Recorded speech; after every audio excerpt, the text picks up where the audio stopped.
All right, my name's Chapo. This is Alex. We're the Hey, lone two warriors, or GM and warrior. Think we caught everybody at a bad time to run a random Jubei, but this is a random Jubei game for unnamed adventuring guild, and so uh, Alex is playing one of his characters from the Panaway campaign. I think we might have one other one jump in a little while, so we'll just do that. All right, so Orn, you are. What would you be doing right now? I know we're.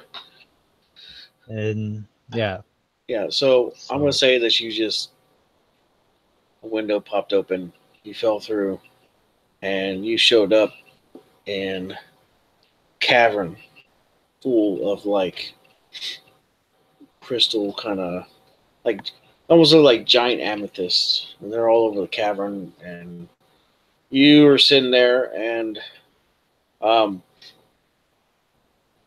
you see what looks like an ethereal tabaxi. Um, he looks kind of like an outdoorsy guy, but he's kind of on pause right now. Um, and as you look around, you notice a little goblin sitting there on top of a tiny flying dragon, wearing this little red dragon suit. He's like, "Hello." they're red dragons. He says, Uh, "Hello." Go ahead. are they both red dragons? No, the one he's wearing like a red dragon suit, but this dragon he's flying on is is a gold dragon. Oh shit! Um, and I'm it's a tiny humbled. one. It's not a huge one. It's like a little like if you was flying on top of like a vulture, it'd be like the size. Oh, all Um, right. I see all of this, and I kind of put my hand on my sword and pull out the hilt. But then once I see the gold dragon, I see my area around me. I just kind of put my sword away. okay. Uh, hello, He said, hello there. "Hello, hello. My name is Jubei." He says, "I am a provider of games and fuckery." Well, He I says, hate to disappoint you, but I have no time for games and fuckery. "Yes, but I know who this smurg is, and I could aid you in certain things if you do something for me." So essentially, play your games and I get rewards. Seems simple Yes. enough.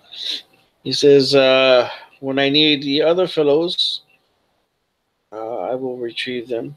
He says, "I am not here to cause you any kind of." He's like, "I'm not here for any kind of badness." He says, I am a neutral person in this whole thing." He says, "I see you touched the book, huh?" It's not an interesting read. No. It's definitely an interesting experience though, but I'd rather not relive it. He says, "No." He says, "You need to be higher level to touch that book." Uh, excuse me, levels. He says, "You need to be more powerful. You need to grow more as a as a paladin to be able to touch that book, and other things need to fall in place." He says, Well, "But you will need Yuna's help. As she grows, you will grow, and together you will be able to do more stuff." well, I assumed that such a relationship was unavoidable, but now that you say it, I guess it is really inevitable. Well, what would you have me do? He says, "Well," he says, He says, we're not too far from where you left your friends. He says, we are in the mountain to the east. And he's going to let me pull up. If I recall, that is actually behind where we landed. Yes. He says, I'll show you. He says, hold on a second. He pulls out this little square thing. You don't know what it is, but he pulls out basically a tablet. He says, this is a map of the area. You can see it, right? Yes, sir. He says, okay, up here is where the Gensai live, King Cloud. I remember. And the temple and Airedale. He says, in this mountain over here, deep within a cavern, is where we are. Oh, we are way further than I expected. Yeah. He says, but don't worry. They won't know that you left for very long. They're just going to see you disappear and reappear within the same time. Only a few minutes will pass while you do this. I am used to such time disparities when crossing dimensions. He says, right. He says, so how do you like this life? It's honestly been quite a disappointment. No more dragons, huh? It's not that. I'm fine with continuing my services to Bahamut, but I thought this would be a second chance at a, normal life. But as it turns out, I may potentially do the same thing I did in my previous life. He says, maybe. He says, it all depends on how the dice roll. He laughs. He says, okay. He says, well, he says, something has come upon, and I need you to help me stop it. He says, I cannot directly interfere, but I can aid you. And if you accomplish this, then it will save a lot of the tribes in the area, which you will need to build upon and secure this area. He says, there are 12 tribes of elves in this area. He says, you've only met one. You know one other. He says, but there are another 10 out there. And if you could unify them all, or at least get them all talking or acknowledge each other, then that would probably greatly help you. I'm well aware. Okay. He says, so this has suddenly become much less of a game, at least for me. Yes. Well, as some people would say, it's no time like the present. Yes, it is true. Okay, so he says, I need you to track down a certain item within this cavern. He says, you will run into some denizens down here. I don't believe that you should have any problem taking care of them. He says, but once you finish and you get to the source that I need you to grab, he says, then I will reward you, and you will probably find some stuff down there you could use within the scope of your life. Says, if I return to anything like my former strength, I will live forever. He says, well, if you do, then you'll basically be a god, won't you? Let's not get too ahead of ourselves. He says, I know some of your past. He says, I don't know all of it. He says, I only know what Alex told me. Anyways, he says, "All right, this is not going to be one of my normal games since it's just you." So he says, he points to his right, and there's you see the cavern moves in towards that way, but you can see because there's a luminescent fungus growing all on the walls and everything. So it's kind of cool because it looks kind of like a disco ball in here because all the lights are kind of reflecting off the crystals and stuff. You can see some little like worms and stuff that are running around, some insects and shit. But he says go that way, and you will start to be able to track what you need to find. Very well. All right. So you head through the cavern there, and I will, of course, have my sword and shield out. Those are my two trusted weapons. All right. So I'm gonna and I better look at these two smites real quick so I know what they do. Right.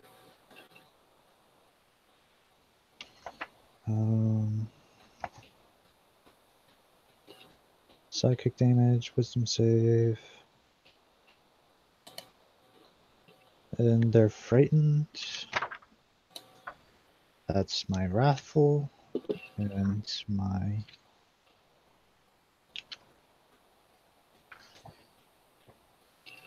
thunderous. I think this one is my knockback. Yeah. 2d6 thunder. Make a strength save. And be pushed 10 feet away and knocked prone. Okay. Alright, so you are. I'm gonna put you as blue. That's normally what we do, anyways. I would prefer platinum, but I imagine it would be hard to see on the white background, so I'll oblige. How about we do? You want to do gray? Blue's fine, but it doesn't matter. Okay.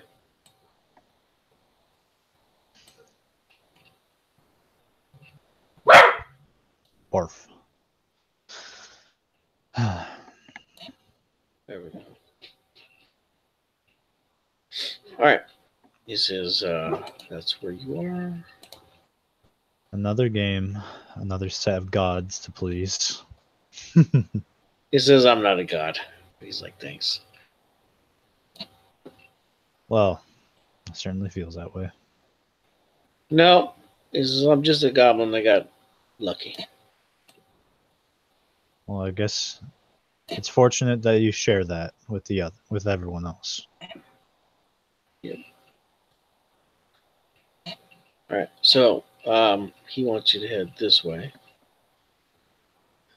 I'm going to ask him what's the other way. He says, "Well, the other way over there contains some. There's some monsters down that way. That's maybe just a tiny bit more powerful than you. But if you get through them, you will probably come out the stronger. Maybe we can find something that can help you in here."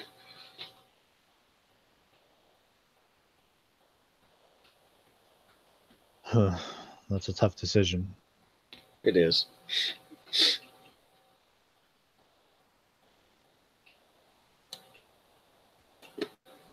Well, there's only one way to find it, I guess. And I'm going to head down that path he's warned me about. Okay. So you head down that way. What is it? I'm just laughing at the you had to erase that. Yeah, I know, right? I don't know why. That's my fucking computer. It's not a. computer's not awesome. Uh, All right, so do it again. anyways, Okay, no. it'll happen again. I'm sure it will. So you want to head down this way? Yeah, so I'll head down the southern path. If there's something All right. that can help me, then in turn it will help my group, and we need all the help we can get. Oh yeah, definitely. So you don't want the Smurf to get ahead of you guys too much, even though he's a little ahead of you already. Yeah, just a little ahead. So there's a ledge right here coming into this little alcove right here, and you hear some guttural talking. You can see the back right there um, of the cave, kind of sort of. Um, but you can walk up to the edge if you want to, or sneak up to it, or whichever. Can I Guess. see that far? Like, can I see the back? Yeah, because like I said, all this whole area has got like that luminescent kind of the fungi. Yeah. It gives off a glow, so it's kind of basically like you're looking at through moonlight. You can see the areas. There's areas that are darker than normal, but you can see the basic outline of right here and all that shit. You can't see over here. You probably have to get closer to the edge to see it. Right over here, you can see a large stalagmite there and there, um, and you can see one up over here on the ceiling of the cavern, poking down barely. The ceiling of the cavern, it looks like it goes up a pretty good ways, but you can still see some twinkling out there where some of the damn crystals are still up there. Are there any of those crystals beside me? Yeah, they're all around. Actually, you see one like right around here. But if you want to walk back in this cavern, they're all over the fucking place up there too. So Okay. Um, when I do, do they feel sturdy when I push up on them? um, they feel sturdy, but they give a little bit, like as if you wanted to like tug on them for a little bit, you could probably do like a strength check and pull one out. Well, I'm just trying to determine if they would make a reasonable weapon. Um, I would say I'd have you make I guess, a nature check, All right. because that would be the closest thing I have. You would have to like geology or something like that, because it wouldn't be. Actually, geology's right in there. Yeah. I'm not the brightest fellow, but I do have a 17.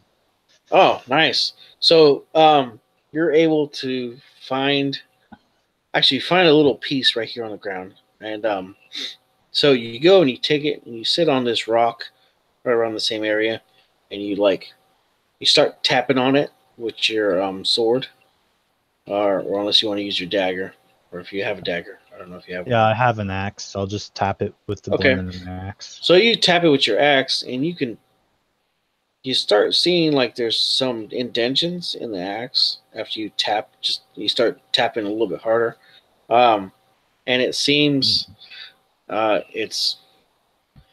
I'm pretty sure you've seen diamonds before, and you've seen how hard diamonds get. Yeah, It's not quite as hard as diamonds, but you want to say it's pretty close.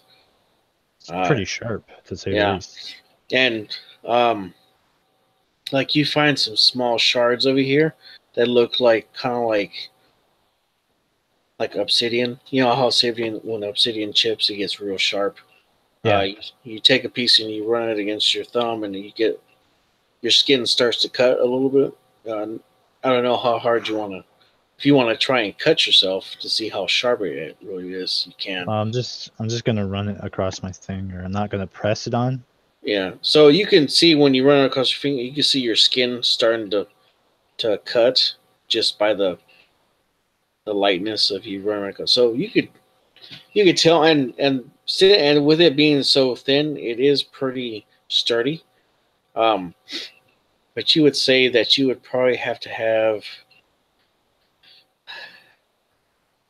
you would have to have somebody that knows how to cut gems, probably to cut maybe a long piece of this into like a blade, and then you can probably normally just use like a smithy kind of knowledge to put a hilt and stuff on it. You know. Okay.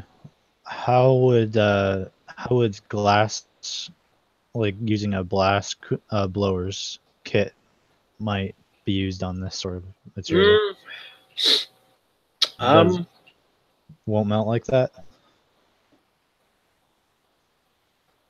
I don't know. Well, outside the game, I don't know how um, crystals react to heat like that. If they melt like glass, then I would say yes. Um, I don't think yeah, because crystals do that. I don't think so, and I I think would they think just if crack. yeah, because it's more close to like a diamond um, than anything else. And do you have like did you take like jewelers or like glass blowing or something like that? I have carpenters, smiths, and glass blowers tools. Okay, so I have more, but I think those would be the most relevant. okay, so make me an intelligence check, um, and I would say use your saving throw bonus in there too. I don't get a saving throw bonus on intelligence. No, I'm But saying like make a saving throw with intelligence with your bonus because just do it for me. okay, well I have 18, and if that is not high enough to beat the DC, then I can use my favored by the gods if I need to. No, I think that's gonna be enough. Because I'll give you advantage because you have the skills with that stuff. So the 18 will be fine. So you're thinking that you're pretty sure this thing could be fashioned into a weapon. The one that's in the wall would more likely be something for like maybe a dagger or a large knife. Um, but I think with this one sticking out of the wall right there, you've seen bigger crystals in that cavern when you first started, and you're pretty sure that those could probably be fashioned into swords or something like that. It's just going to take some time because you have to be able to. You're going to have to learn the craft to be able To use them properly. to chip the crystal enough to get it to shape in the way you want it to. You see what I'm saying? Yeah. Yeah. So I would My say, go ahead. my last question pertaining to these Uh, is, since I believe that a jewel crafter kit would be more suitable, I don't think any of my teammates have it, because at least I haven't seen them using any tools like that. uh-huh. But do I think the other, like, we've only seen one elven tribe, but would I think that the other tribe would be proficient jewel cutters? They might, or at the same time, you never know. You could check with the Aragon side since they live. Actually, no, they would be more apt not to stay away from that earth shit. Um, you can check because actually, if they do, then that would be another. That That would would be be a, another campaign hook. Ha! To find this cavern again. Um, because if you guys could fashion weapons from this could be like a really good spot for the elves to, and not to mention it would be just a valuable resource because that's something else we could use against the Smurg. yeah. So after that, I do actually have the map that we were using. So since Jubei showed me the map, I'm going to mark it down on my map. And I Okay. say somewhere in this mountain is this I'm valuable resource. yeah. I'm gonna send you a copy of that map. I really didn't, and so Well, re- I re- don't need it, but because you're going to have the map and I'm going to have, my character will have the map.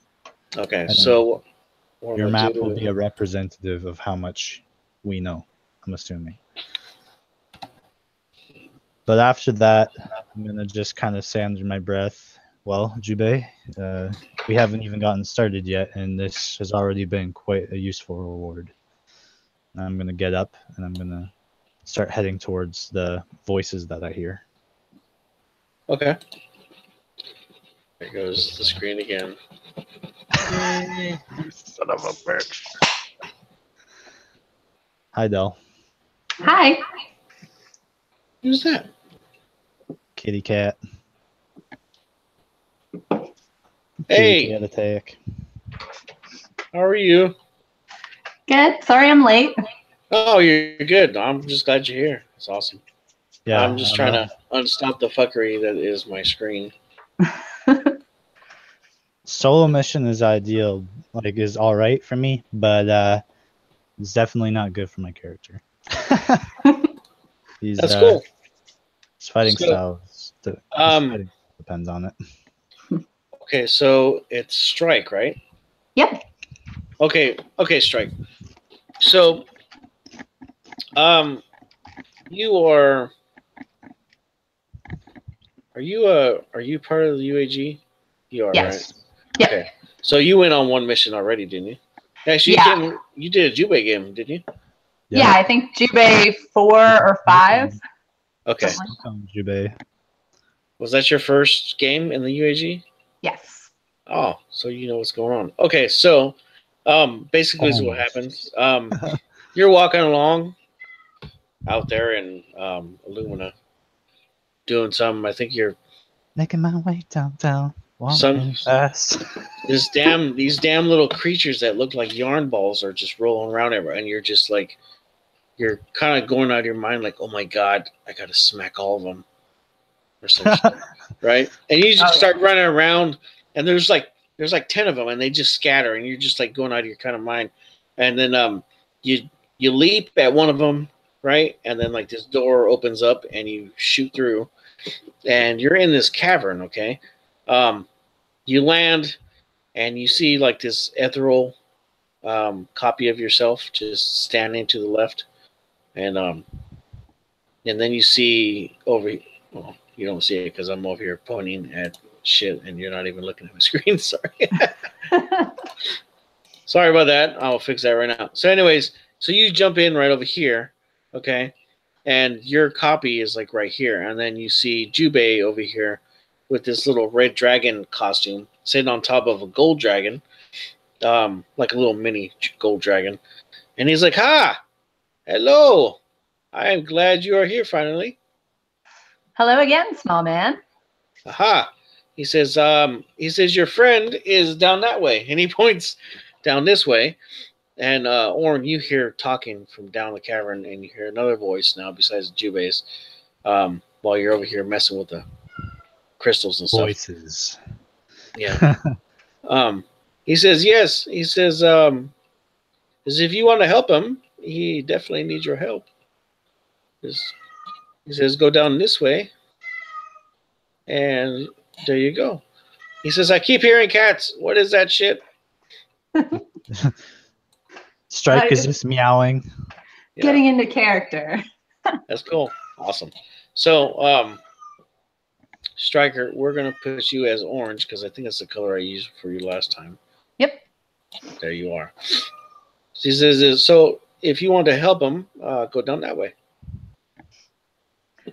All right, I will. Thank you, All right. Jubei. You're welcome.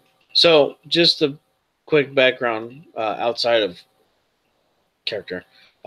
So, Orn, which he's one of the characters from my Panda Way campaign, we're in the land that the campaign's happening.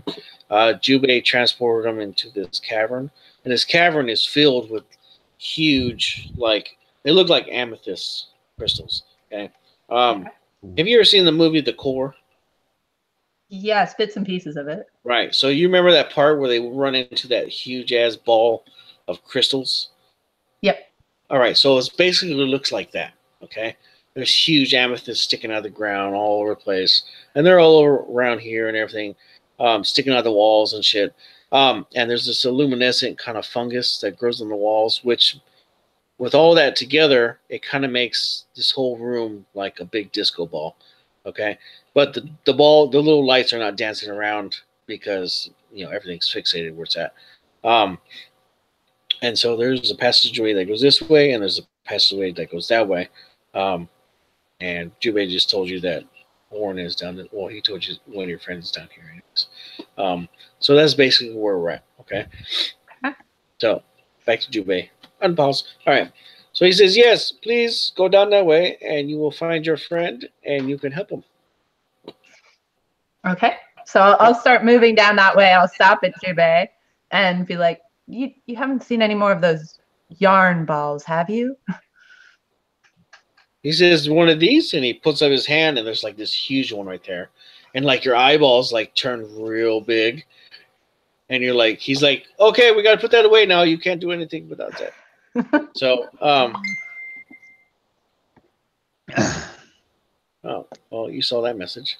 She's on catnip. Yes. Yeah, she's like on cat. Like he's like waving in her face, and she's like following and shit. And she's like, oh my god. She's like drooling and shit. He says, okay, I'll put it away. But anyways, he says, put out your hand. Okay, put out my hand. He says he puts a coin in it, and on the coin it says one free and a little writing. Can you read? Yes. Okay. So it says on the coin, it says, this is one coupon from Jubei for a small, and it actually says, yarn ball fucking animal thing. And he says, a lot of writing on a coin. And then on the coin it says flip over, and you flip it over, and it says, and you can redeem this later on after you've completed the adventure. And it says, disclaimer, Jubei is not liable for any crazy shit that happens because the yarn ball bites you in the middle of the night and gives you the heebie-jeebies. Disclaimer. Just fucking need glasses to fucking see the tiny writing. He says, there you go. He says, you can have one later. I promise. She holds the coin very, very close and starts purring a little bit and then puts it away. Okay. So anyways, with that, I'm going to say you just move. Okay, Orn, you hear footsteps.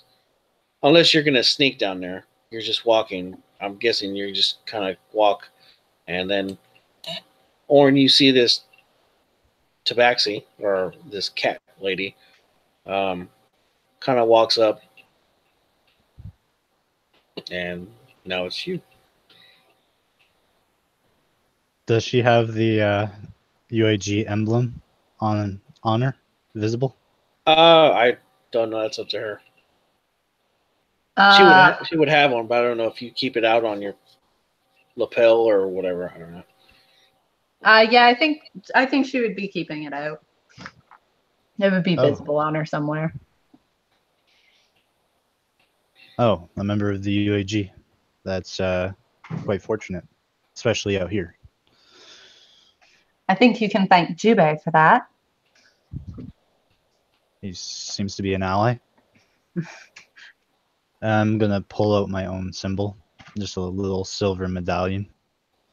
The Unnamed Adventurers Guild. I'm one of you. And he puts it away again. I was told you needed some help.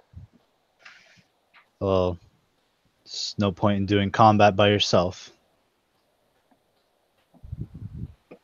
No, it's much more fun with allies. No, indeed. Well, now that you're here, I suggest we stay close together. I'm much better with fighting with allies at my side. I will stick close. All right. All right. I will start heading towards that ledge. Okay. So, you want to just walk up, or do you want to stealth, or? I mean, I'll try to stealth them in chainmail, though.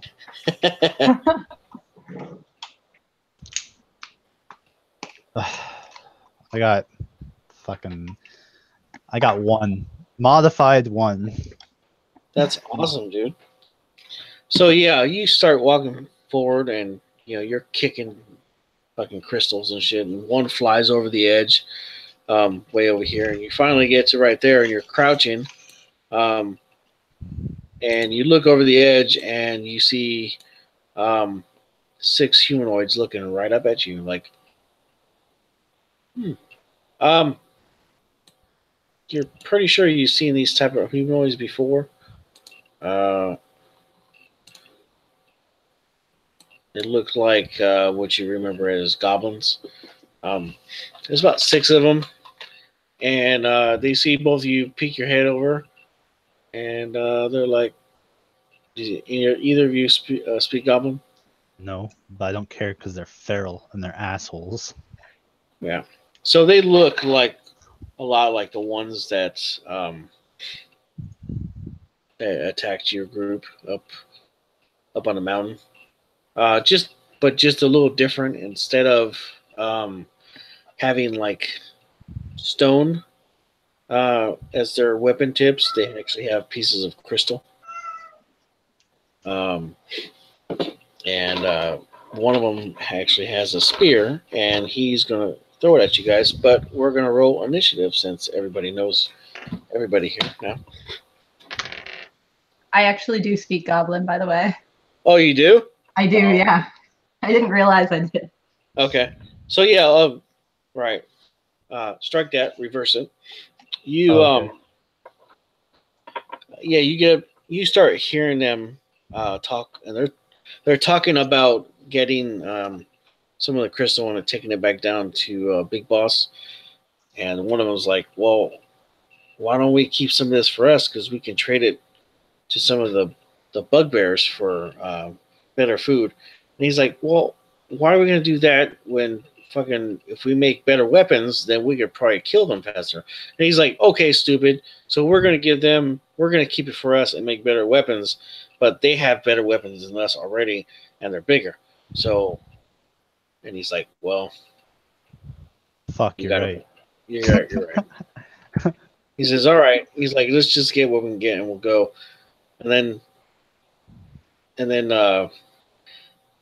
Stealthy McGee here kicked a fucking crystal down there, and it Stealth is not my forte, as you may have immediately discovered. 9 decks and heavy armor. Yeah, I'm not stealthing anytime soon.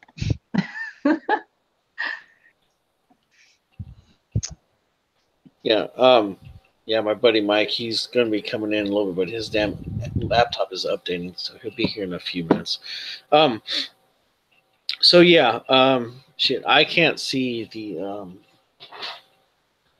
other screen. So if you will, give me a second, and I'll fucking find me some record paper that I can write all that shit down. And I'll put it up here. So Dell has 23 on her initiative. I don't know her dex. My dex is +3, and I rolled a nat 20. Well, I meant, what's your dexterity score in total? Oh, yeah, I forgot. Dexterity in total 16. Okay. So she has 23, 16 dex, and I have 8, and my dex is 9. You are a fantastic paladin. You shine like stars, Alex. Well, that's kind of my job. I do serve the Platinum Dragon. So stealth is not in the curriculum. All right, that works. All right. I'm trying to find a freaking piece of paper. And for some reason, everybody has stolen my damn notepad here. That's okay. I'm almost there. Almost there. So, what were they saying? Oh, they were talking about giving this stuff to a bugbear, a group of bugbears. Perhaps we could strike an arrangement with them without shedding some blood.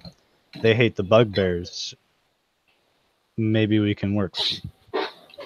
Mayhaps. That would be awesome. I would also greatly appreciate trying that negotiation before they throw spears at us. Okay. So since Strike, since you are the clear one to do the negotiations, since you speak Goblin, I'm gonna let you roll a persuasion skill roll. Okay. Before like when you guys poke your head up, I'm gonna let you like, hey, what's going on? Before they chuck a spear. Okay. So Don't hold your breath on this. Can I help her? Can I help her? yes, you can. Okay. So you have advantage because I actually have persuasion as a skill. Oh, nice. Okay. Good, because I rolled a 5 for the first one. Okay, that's better. I don't think I have any pluses in this. Let me check. Persuasion. No. Okay, so I just have 13. Okay, let's roll and see how stupid they are. Okay, they're not stupid. Well, they're stupid, but they didn't roll stupid. Okay, so they're like, fuck that. All right, well, what do you say? Let's say. I say, I hear that you're having trouble with a few bugbears. Perhaps we can take care of that. There was a spear while you say that. Okay. He's like, really? He throws a spear. But he misses. He hits the ledge right next to you. And the other ones are like, and do another roll with advantage.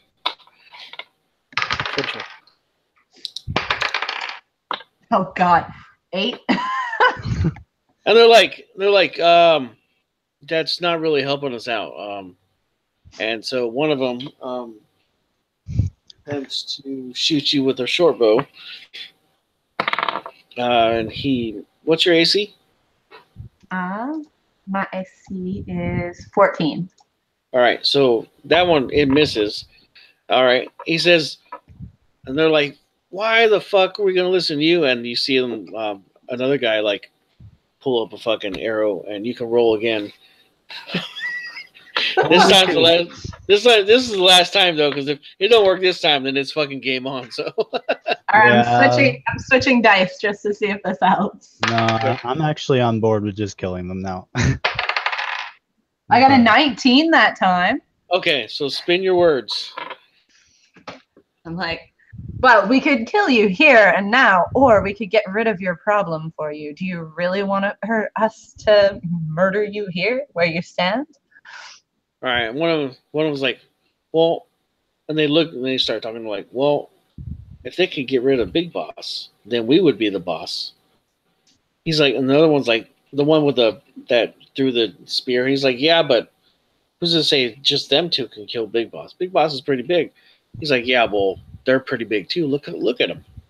That one is like a big like lion chick, and the other guy, he's wearing a lot of armor. What do we got? He's like a loincloth, and he grabs his loincloth. He's like, he's like, well, I don't know.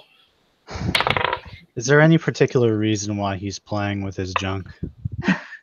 That's his armor, his loincloth. Sorry. I know. I can't speak Goblin, so I'm just watching them talk to each other. Okay, so you slightly piqued their interest, and the guy with the bow, he's like, okay. He says, how does this work then? Are you just gonna go down there, kill him, and then you're gonna kill us, or, because he's pretty big. He's bigger than you two. No, I am a friend to those who ally themselves with me. And he starts speaking Goblin at you. He's like, what the fuck? And he's saying Goblin's like, what the fuck is that guy saying? Actually, all right. Do Goblins speak? They didn't speak that. No, they do. Never mind. Yeah, but this one wouldn't know it. He'd be feral, so he'd just speak it. So I'm like, I'm trying to give this speech, and then halfway through, when he's trying to talk to me back in Goblin, or at least just responding in Goblin, I'm like, right, they're uneducated. I communicate what he's saying as best I can. Okay, so go ahead and say what you're saying. She'll translate. Okay, we help those who help us. So if you fight with us to help us kill the bugbears and help us get what we want, we'll let you run the place, and perhaps later we can do even better things for each other. He says, okay. He says, I can understand that. He says, "I'll give you a chance." He says, "We won't help you, but we won't stop you. We won't warn any of them, and we'll let you know where he's at. But if they kills you, or if you start losing, then sorry, we're gonna have to kill you." He says, "But if you win," he says, "Well, I guess we'll be your friends, kind of, sort of." All right, I'll translate that back. I'm kind of like looking at them. She's translating them back to me, and I'm like, I'm not a big fan of taking unnecessary risks. Yeah, these guys are probably going to spear us in our backs. Well, they're goblins. What do you expect? Yeah, I know. That's the problem. I mean, they're neutral evil. I mean, I'm just gonna say, should we take them out? I think that's the more, I wouldn't say reasonable thing, but probably responsible thing. Probably. All right. I'm not gonna pull out my weapons just yet. I want to kind of get them confused first, and I'm gonna cast Bless on the both of us. okay. All right. The dude starts like, "What the fuck is that shit?" He's like, what is he doing? Is he trying to kill us?" He's like pointing up with his little stubby ass carny finger. And I'm gonna look to her and nod my head. I'm gonna pull out my sword and shield. You just fuck it. Game on. Game on. All right. So let me show you where they're at here. So I'll just tell Strike, shoot them all down, and I'll do my best to protect you. Okay. So are you jumping down, or are you just staying up here, or what? Well, if I'm going to stay up there, because if I'm going to act as your cover. Oh, okay. So I'm going to try and shield her from as much damage as I can. All right. And I trust that she will have enough ability to kill them all relatively quickly. All right. So Strike, what's the weapon of choice? My longbow. All right. Well, do your shit, man. Throw down. So these goblins, 3 of them have the crystal axes. Okay. Actually, here I'll put the battle map, my badass battle map, back up. You mean the one that's like supposed to be our camp, but it's the size of a fucking like 3 of those elven villages combined? Oh yeah, that's right. We take up a lot of space, guys. Yes, you do. Oh, on the mountain? Yeah, you guys do. Well, I mean, you're not. I mean, who gives a fuck? I know, it's just scaling, but I fucking love it. It's just sitting at the bottom of the fucking screen. You guys are like totally bossing that fucking area. It's like, I don't give a fuck. I'm gonna put a chair here and put another chair 15 feet away. Fuck it. Anyways. I feel like the people from Tarzan. We just show up. Oh yeah. All right, so find gorillas. All right, let's see. I'm gonna put them. So so she got a 23, and you got an 8. Yep. What do they get? A gets a 14. I think their dex is 15, so. No, it's a 14 dex. Ooh. They rolled a 12 plus 2, and then let's see, 1, 2, 3, 4, 5, 6. And goblins. All right, so the 2 and these 3 right here. The one in the middle is the one that had the spear. Okay, he chucked his spear, which dropped right here, and this guy both had short bows, and they also have daggers of just regular obsidian or rock. These three guys have axes made out of the crystal, though. Well, it's really just a pointed crystal on the end of a fucking stick, basically. So, with that, Strike, you get to go first. Okay, I'm gonna fire at one of the archers. Okay. You got Archer 1 here, and you got Archer 2 there. Okay, I'll fire at Archer 1. Okay. You are blessed, so you get an extra D4 on your attack rolls for 1 minute. Nice. What? Hell yeah. An extra D4? Yeah. Okay, so 16? Oh, yeah, you definitely hit. Okay.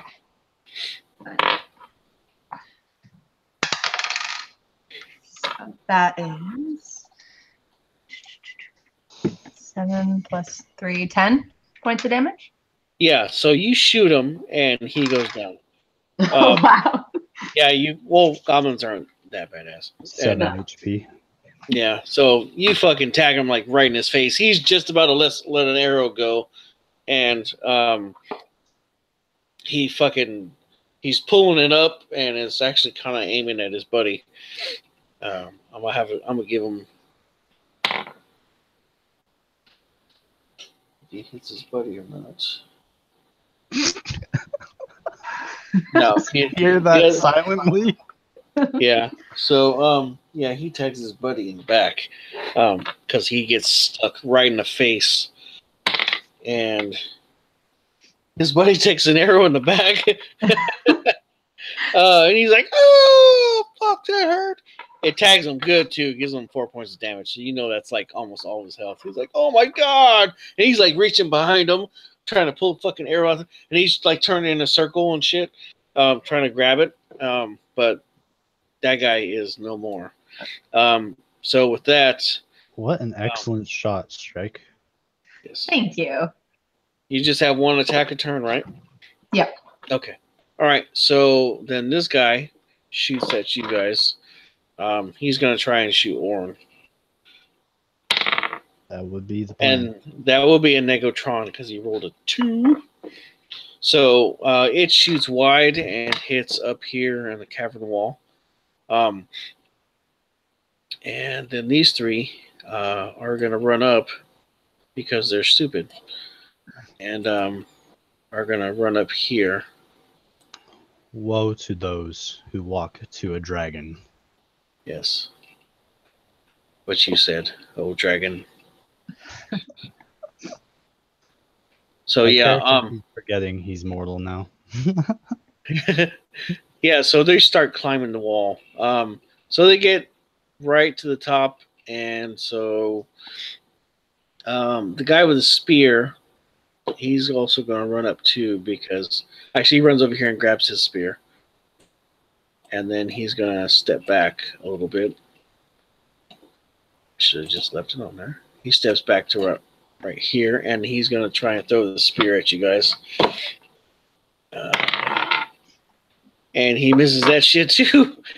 And it goes wide and hits the back of the wall. So these three start cresting the little fucking the climbing that they're doing right here. So Orn, you have an attack of opportunity on one of these two right here. Oh boy, here's that one coming right up. Mm-hmm. I kid. I got a 16. Okay, so you're going for this guy right here? The one right in front of me, yep. Yeah, okay. You hit him. For 10 points of slashing. I'm just going to split his skull. Yeah, so you split his skull. Strike, you get a little splash of blood on your nose, and you can smell goblin blood, and you're going to smell goblin blood until you wipe it off. And these other two, they climb up right here, and that's what their turn's going to be. And so now it is Orange's turn. All right, I'm going to attack the one to the north of us. Okay. That's 10, and with my bless is 14. That is going to miss because they have little bucklers on. fuck with butlers. Actually, no, they don't. No, you hit them because they don't have bucklers. They're not that cool. Not the pharaoh. They're not civilized. No, because they're stupid because they drop their bucklers so they can climb up. So that's typical goblin. Sorry, goblins. Yep. That's 8 slashing. I'm just gonna cut off his tiny little goblin head. Okay, so his little goblin head falls down right here. And this guy's like, oh, fuck.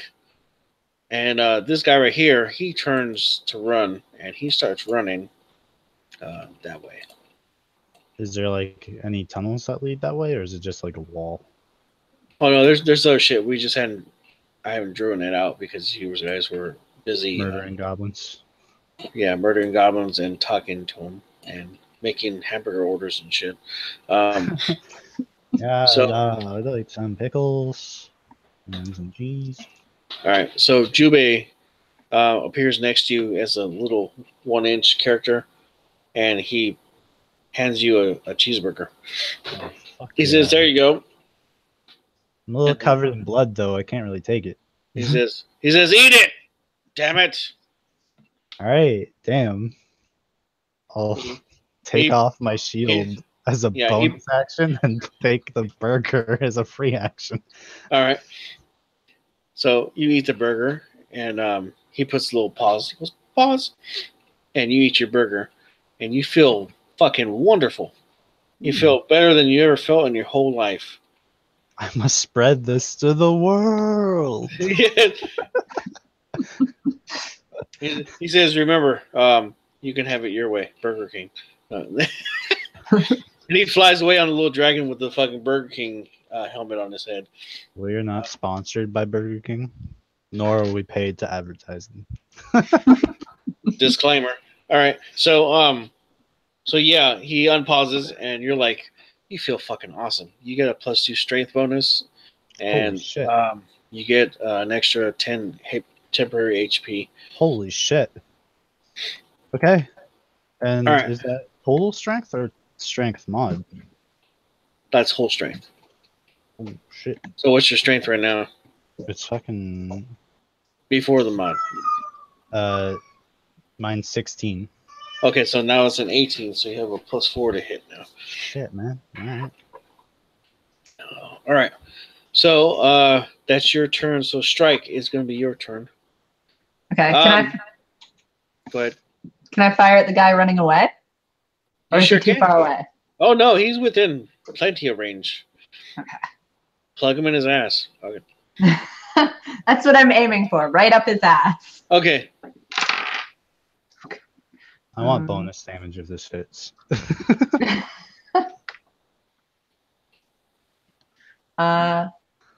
13. That's going to hit. Dude with a bow. Yes. That'll be 9 damage. Okay, so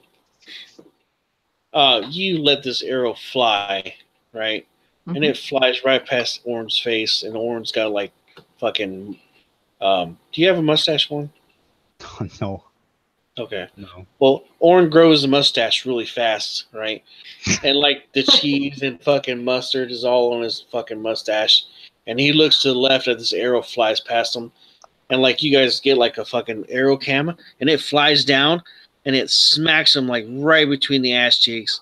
And then like the cam like zooms around to his face, and he's like, and then like his tongue sticks all the way out. And he's like, and he dies.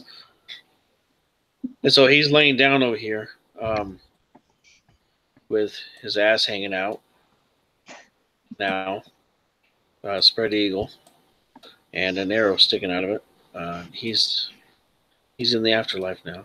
So, well, he's got a tail in between his legs, literally now.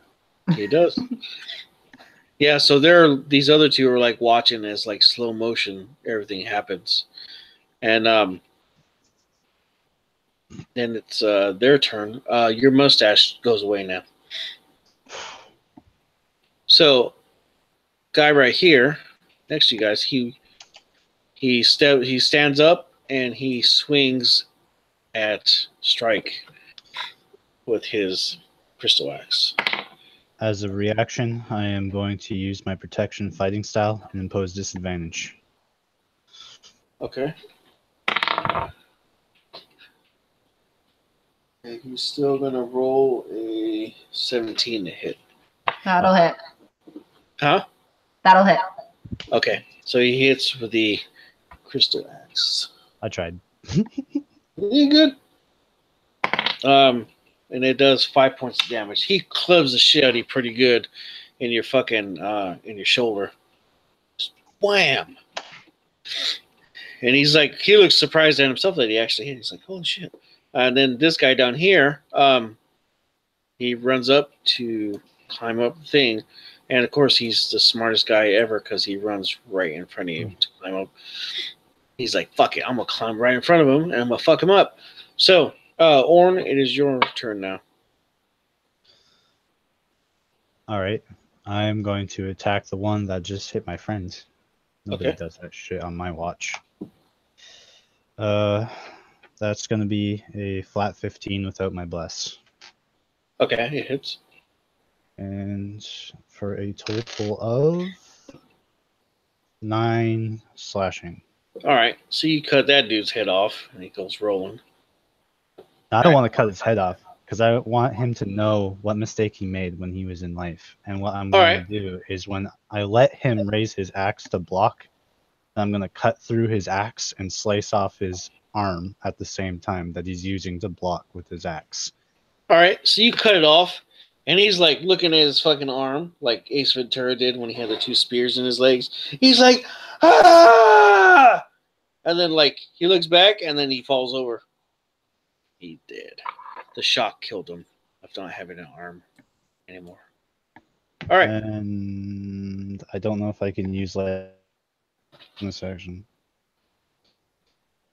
I'm gonna say yeah because that is Striker's turn. So.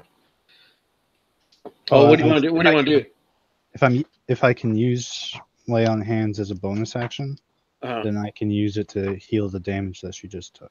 Okay, that's fine. Which lay on hands. It's an action, so no. Sorry, man.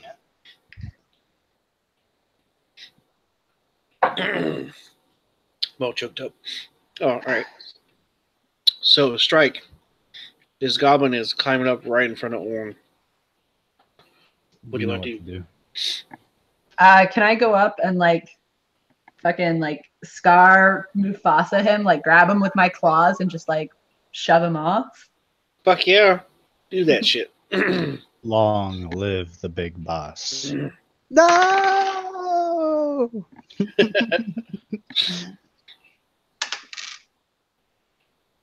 Okay, so 13? That's gonna hit. Goblins without shields, man. -1. I did 0 damage with that. No, you do at least 1. I do 1d4 minus or plus my strength, which is -1, and I rolled a 1. I know, but anytime you do something like that, most of the time you do at least 1 damage. Okay. Because otherwise, that's just kind of shitty. Yeah, it applies to resistance as well, and even when it applied to damage reduction in older editions. Okay. So then I rolled a 1. Yes. Yay! Fuck that up. All right. Give me a second. An awkward manicure. My nails.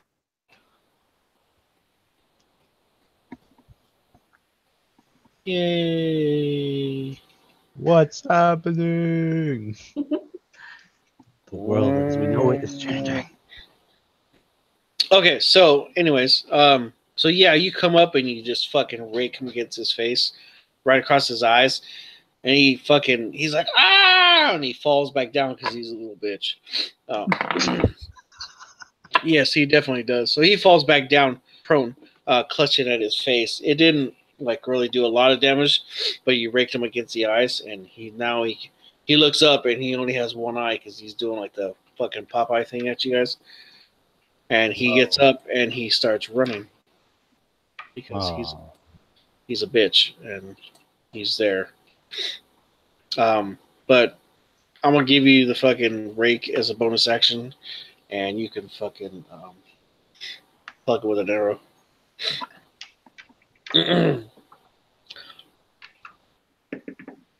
Please, I don't want to throw my javelin. Yeah. Huh? I said, please, I don't want to throw my javelin. Okay. 14. Yeah, it's gonna hit. 9. Yeah, so you plug him right in the back again, like the other one, and he goes down, screaming like a bitch. Ah! With my shitty legs. Ah! My crooked ass neck. There you go. And now he is like totally just dead. With an arrow sticking out of him. Yeah. All right. So clear this up here. Hello, so we can see. Combat's over. So we don't see any more of these goblinoids. No. You can make me a perception roll. Perception. Yes. I have a 15. All right. Strike, you can do that too using your keen senses. Since you have senses. 15. You got the same thing. All right. So your powers combined, you got a 15. So yeah, I'm gonna stop sharing this for a second. All right.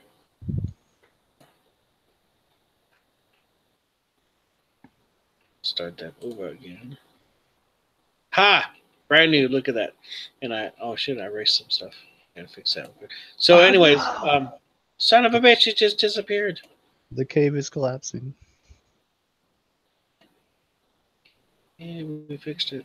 I don't know if that's the way it was.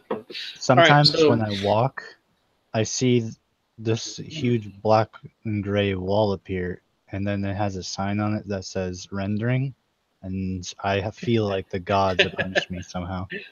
Yeah. You see buffering on the wall. Something starts looking choppy. That's not in HD, damn it. All right. So, you guys are All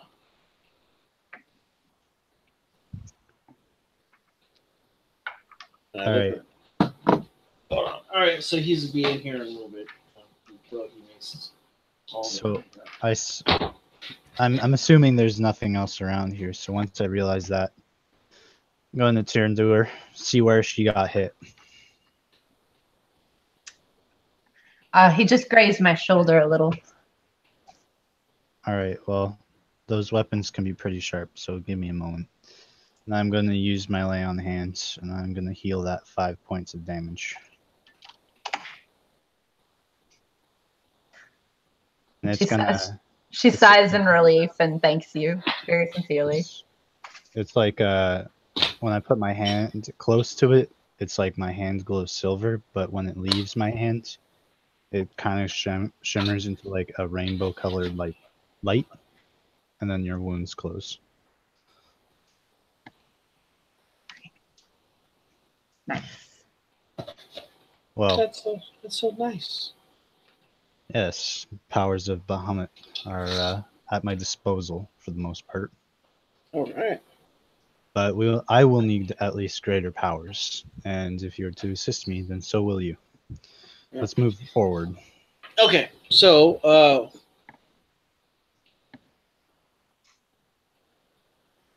and it's just a 10-foot drop. Yes. So I'll just jump down. Yeah, you jump down and fine.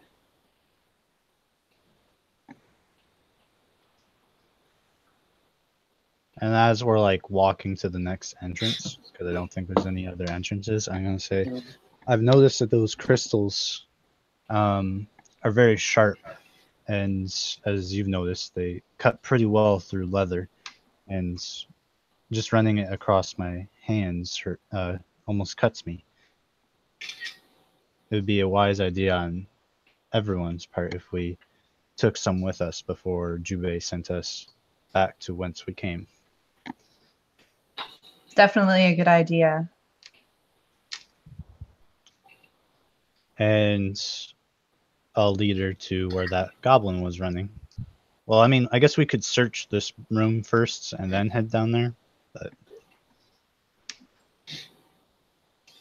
Yeah, you could. So, the goblins, they have um, about they have about 7 little gold nuggets on them because obviously they don't have coins. Um, all right. so what they have is nuggets, which a nugget is basically like a gold coin. You know, they'll be about the same size. Maybe actually the nuggets will probably be a little bit bigger, so they'll probably be worth about 2 gold pieces because of the size and weight. So between them, they have 7 gold nuggets, and they have one small dagger-sized crystal, and they have about 3 or 4 hatchet-sized crystals, and they have one pretty good long one that might make a nice like short sword or something. Okay. That they've already collected and shit. I'll take these. Yeah, I'll take these crystals. I'll just carry them. Okay. Well, they have like this like backpack that's on like a wooden frame, kind of like if you've ever seen like a military backpack, they have a frame and you put the backpack on it, kind of sort of. So it's Dagger sized crystal, 4 hatchet sized, and 1 short sword sized. Okay. so that's what you find in here. And as far as like over here, you find some mushrooms and stuff. They're not sure if they're fucking like. That's a nature check if I ever heard of one. Yeah, that's gonna be a nature check if you want to take them. Drugs. Modified 19. Okay, so you see 2 different types of shrooms there. One is a white looking shroom that looks like the normal everyday shroom, but the other one looks it's a purple-ish kind of color with some like yellow flecks on it, and you definitely pretty sure that shit right there is probably fucking poisonous, or maybe hallucinogenic or something, or both. Well, I'm going to take them both because the white shrooms can be used for cooking, I'm assuming. Yeah.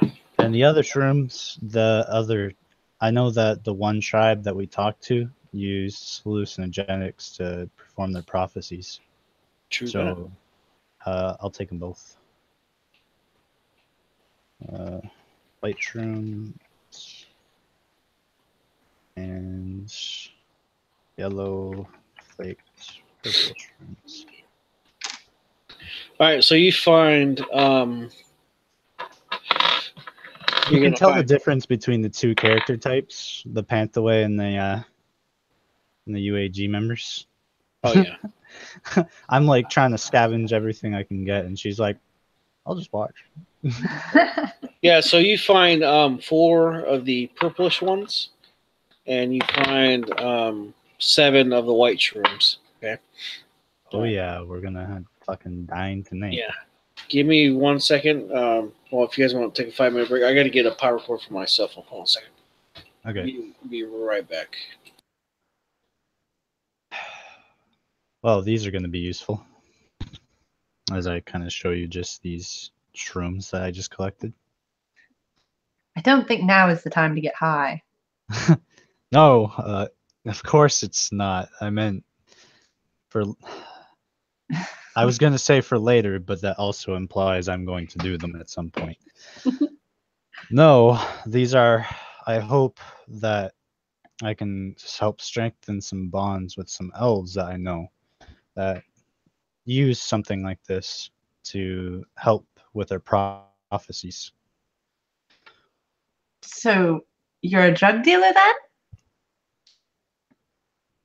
You say it like that, and that would It's a lot different than it was. Yes and no. Really not making them pay anything, so I'm technically a drug giver.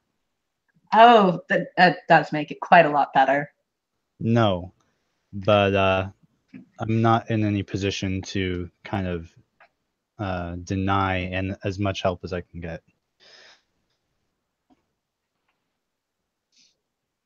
Unfortunately, the situation out here for us members, I would say we're in Panthaway, but we're actually much further away from that, and we need as much help as we can get. Of course, of course. I'm not sure if you're aware of our party. No, I haven't. I've been away for a few days. We've left about a week ago, and we left through a portal. Uh, I can't remember what the proper term it is now, as we've gone through some things already. But it sent us. I believe it's called a waygate or a teleportation circle. Regardless of what it is, it sent us much further than where we had intended, and we are weeks away from where we're supposed to be. I see. What was your goal with this journey? Well, it was simple. We were supposed to go to a land called the Frontier, and we were supposed to go there by teleporting to a city and then meeting up at an outpost where we were supposed to meet with a proper crew. But due to the mishap with the waygate, we ended up nearly on the other side of the continent. Do you know what caused the mishap? No, Interesting.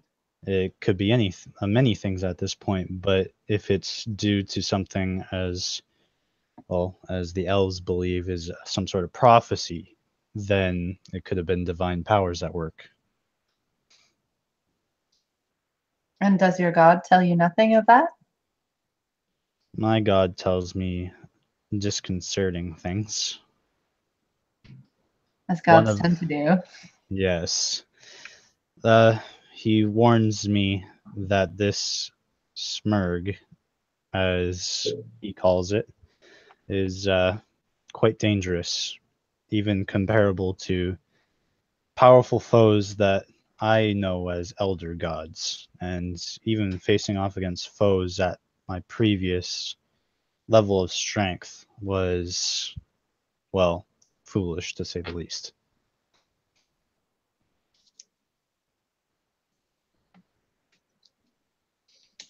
Hmm.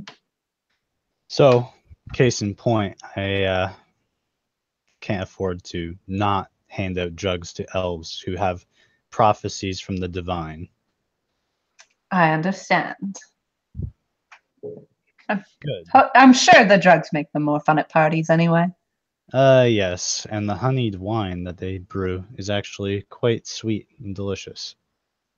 I haven't tried any of that yet. You likely won't. Fucking fantastic. I'll try to bring some home. Well, I say home. I should say the guild. To try to bring some back. Oh, if you want to try some, Jubei's right there with the little tray. Jubei, getting all the good shit. A wine tasting tray. Yeah. He says, make sure you go like shake it around your mouth. Yeah, it's got a good head. Vintage yesterday. Yeah, I don't know how they get it to ferment so quickly. I used to work with a bunch of druids who did such things, and they actually had bred a certain some wasps that would I don't know the precise wordings of it, but essentially it would hasten the process of the fermentation process, and it would actually be desired that they sting you to inject this wine into your body. Wow. It was quite an experience, and I was doubtful at first, but the wasps were actually quite harmless. Hmm. Although occasionally, if you irritated them too much, they would bite you, and they were no small beasts. And I kind of just extend my hands and give about a 2-foot gap, and like they were pretty large creatures. Hey, man. That's Hello. pretty good. Okay, so what do you need? What do you need help on? Well, I'm just trying to get his stat rolls and stuff ready. Okay, well, don't worry so much about the stats. We'll do that along the way. But for your HP, I want you to max it out. Is this a Panthaway character that we're gonna have No. teleported to us? No, I don't think so. He doesn't have the schedule room to do that. I don't think at the moment. Okay, so he's just level 1. Okay. Yeah. So, anyways, that's where I hail from. You must be a new member because I don't recognize you. I am, yes.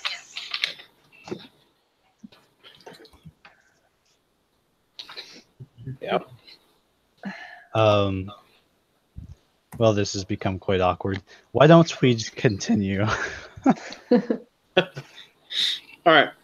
So after you guys do your wine tasting and all that shit, so Mike, what's the character's name? That's what I'm working on right this second. Give me just 1 second. I was working backwards, actually. That's okay. Is it ready? Close. Pretty close. Is it ready? No. Let's see what's in this other room. Okay, so while he's doing that, I'll bring in just a second, Mike. Okay. But feel free to ask questions if you need to. All right, cool. If I could get my shit to work here. There we go. God damn it. It happens again. It happens again. Son of a monkey dick. Alright, let's see if we can get this to stop doing that shit. So, it's suddenly not less awkward anymore. Because, did you have any fun rituals like that you did with your tribe or clan or wherever or whatever you hail from? My clan tended to we kept to ourselves for the most part. I wandered frequently, very far away, chasing each new random monster. Monsters. I'm well acquainted with them. What did you chase? What was your quarry? Anything new and interesting. I tend to have a problem focusing. Once I've tracked one far enough, I tend to find another and track it. I tracked several large wolves and various creatures, some monstrosities that I had never seen before, and it led me to this land. It's kind of freaky. Well, that sounds interesting journey. I'd like to hear more about it some other time. All right, so Jubei's like, hey, he pokes his head around the corner. He's like, are you guys going to fucking move anytime soon? Oh, I'm sorry. I believed you were busy. But yes, we can continue. He's like, I'm just playing. Go ahead. He walks away. All right, yeah. Well. I'm not being a dick. Okay, well, Jubei. Jubei seems a little irritated, so why don't we? I'll lead the way. Are you sure you want to do that? I can perhaps stealth a little bit better. You proposing that you scout ahead? Perhaps just a little. You're not quite as quiet as you could be. Yes, that is one of my weaknesses, but as a servant of Bahamut, I am supposed to be a beacon of hope and a bastion of protection. But I can't deny your wisdom. I will remain here then, until you say otherwise. All right, I'm going to scout up ahead just a little bit to see if I can see or hear anything. Okay. So, you definitely scout ahead. Roll me a stealth skill. God damn it! I have proficiency in stealth too. 10. So I rolled a 5.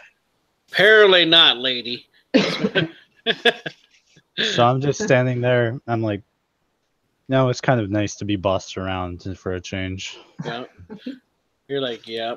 He's like, I should have just did that shit myself. No. Yeah, I'm just subtly purring, not even noticing it. Mm. So, yeah, you move forward here. Purring is still pretty quiet. Fucking ninjas, man. So you move forward. This comes around. You get out right here, and there's a long ass hallway, or tunnel, I should say. You could tell it's starting to move downwards, because the incline of the ground is starting to go, and it kind of turns. Looks like it widens out some. But then you start seeing like these scratch grooves on the sides of the wall here, right here. And the tunnel opens up. Do you have does your tabaxi have like dark vision or anything? Yes. They do? Okay. So Oren, you can't see shit because apparently it starts to get darker going down here. The fungus Well, is I not. can't see shit to begin with because I'm standing in the other end of the tunnel. Yeah. So you could kind of see because they start fading out about right over here. It gives you a slight bit of light. You can see the end of this. Strike. So you get about right here, and you poke around, and you can see a large kind of cavern. Is it fair screen for anyone else? No. Okay, I just want. I'm like, is he pointing at things, and I'm the only one who can't see them? Okay, sorry. Just wanted to point out that we can't see the map. Oh shit! I thought I had to fucking put that back on. My bad. So, anyways, you see this shit now. Okay. Sorry, fuck that up. My bad, guys. All right, I had so, my eyes closed. Yeah. So you come around the corner here, right here, and you see this big ass eyeball looking at you. Right? It's looking right at me. Yeah, it's looking right at you. Right? And then you start looking around it even more, and you see this fucking mouth on it. These huge ass like sucker lips, right? And it's got little dilly bobs. Yeah.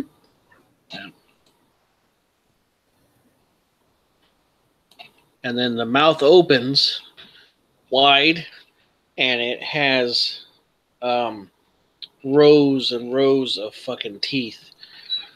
Okay, and it pulls itself up to its height, right? And it's this huge ass like slug looking thing, right? Maybe you should have ate those mushrooms. I'm not certain Jubei's wine didn't get me really drunk. And that thing is like right here. Okay.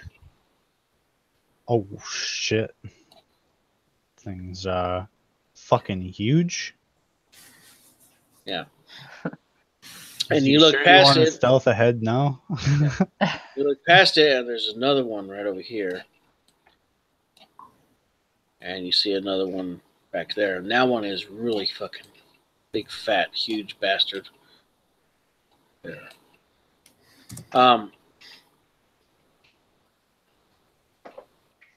It starts moving towards you, but it moves really slow. But its head is like elongating, kind of, sort of, like trying to reach out towards you. But you're right here. Actually, sorry, you're orange. My bad. You're right there, and its head reaches out about right over here. So it's getting closer to you, but you're like, what the fuck is that? Creepy giant slug thing. Yeah. Do you want to move back? Yeah. Okay. So you move back here. Okay, and this thing gets up in the hallway, but it gets stuck right here in this area. Okay, but it moves like fucking like 5 feet. Well, outside the game, its movement is 5. Okay. Okay. So it moves really slow. So it's stuck right here, and it tries to stick out its neck, but it just can't get to you. And then it kind of like slams against the wall a little bit, and you shake your feet, shake a little bit, but then it just kind of looks like it gives up, and it turns back around and it heads this way. Okay, I'm gonna call back to Orn and be like, there's some weird shit up here. You might want to come see this. Maybe she ate the shrooms when I wasn't looking, and I start walking towards her. Mm-hmm. Would I have any idea what these are? Oh. Once I realize that it's fucking too dark for me to see, I'm gonna cast Dancing Lights. And I'm gonna have 2 of the lights about 80 feet ahead of me, and I'm gonna have 2 of the lights behind me about 80 feet so I can see what the fuck is going on. Okay, so you get right here, and you can see into the cavern. That's black. And you can see the exit over on that side. All up in here, though, you see slime trails where these things are moving and shit. So make a nature check. Oh, goody. I've been lucky this far, but I'm probably not going to make this nature check. I only got a +1 to it. Yeah, I got a flat 10. All right. What about you, Strike? Nature, I got 12. But is this a monstrosity? It's a beast, yeah. Okay. Just my favorite enemies are monstrosities, and I get advantage on that. Yeah, this is definitely a monstrosity with Jubei sauce on it. Okay. Oh, get advantage on that shit. That was the wrong dice. That's a D12. Jubei, stop putting your fucking sauce on everything. Jesus. Okay, that one was a 21. Summer sausage. All right, so 21. These look a lot like your average everyday slugs. They got the black stripe going on the sides and stuff, with the exception that they have big eyeballs. But one thing you know from being when you were a kid is that whenever you put salt on these things, it would like burn them.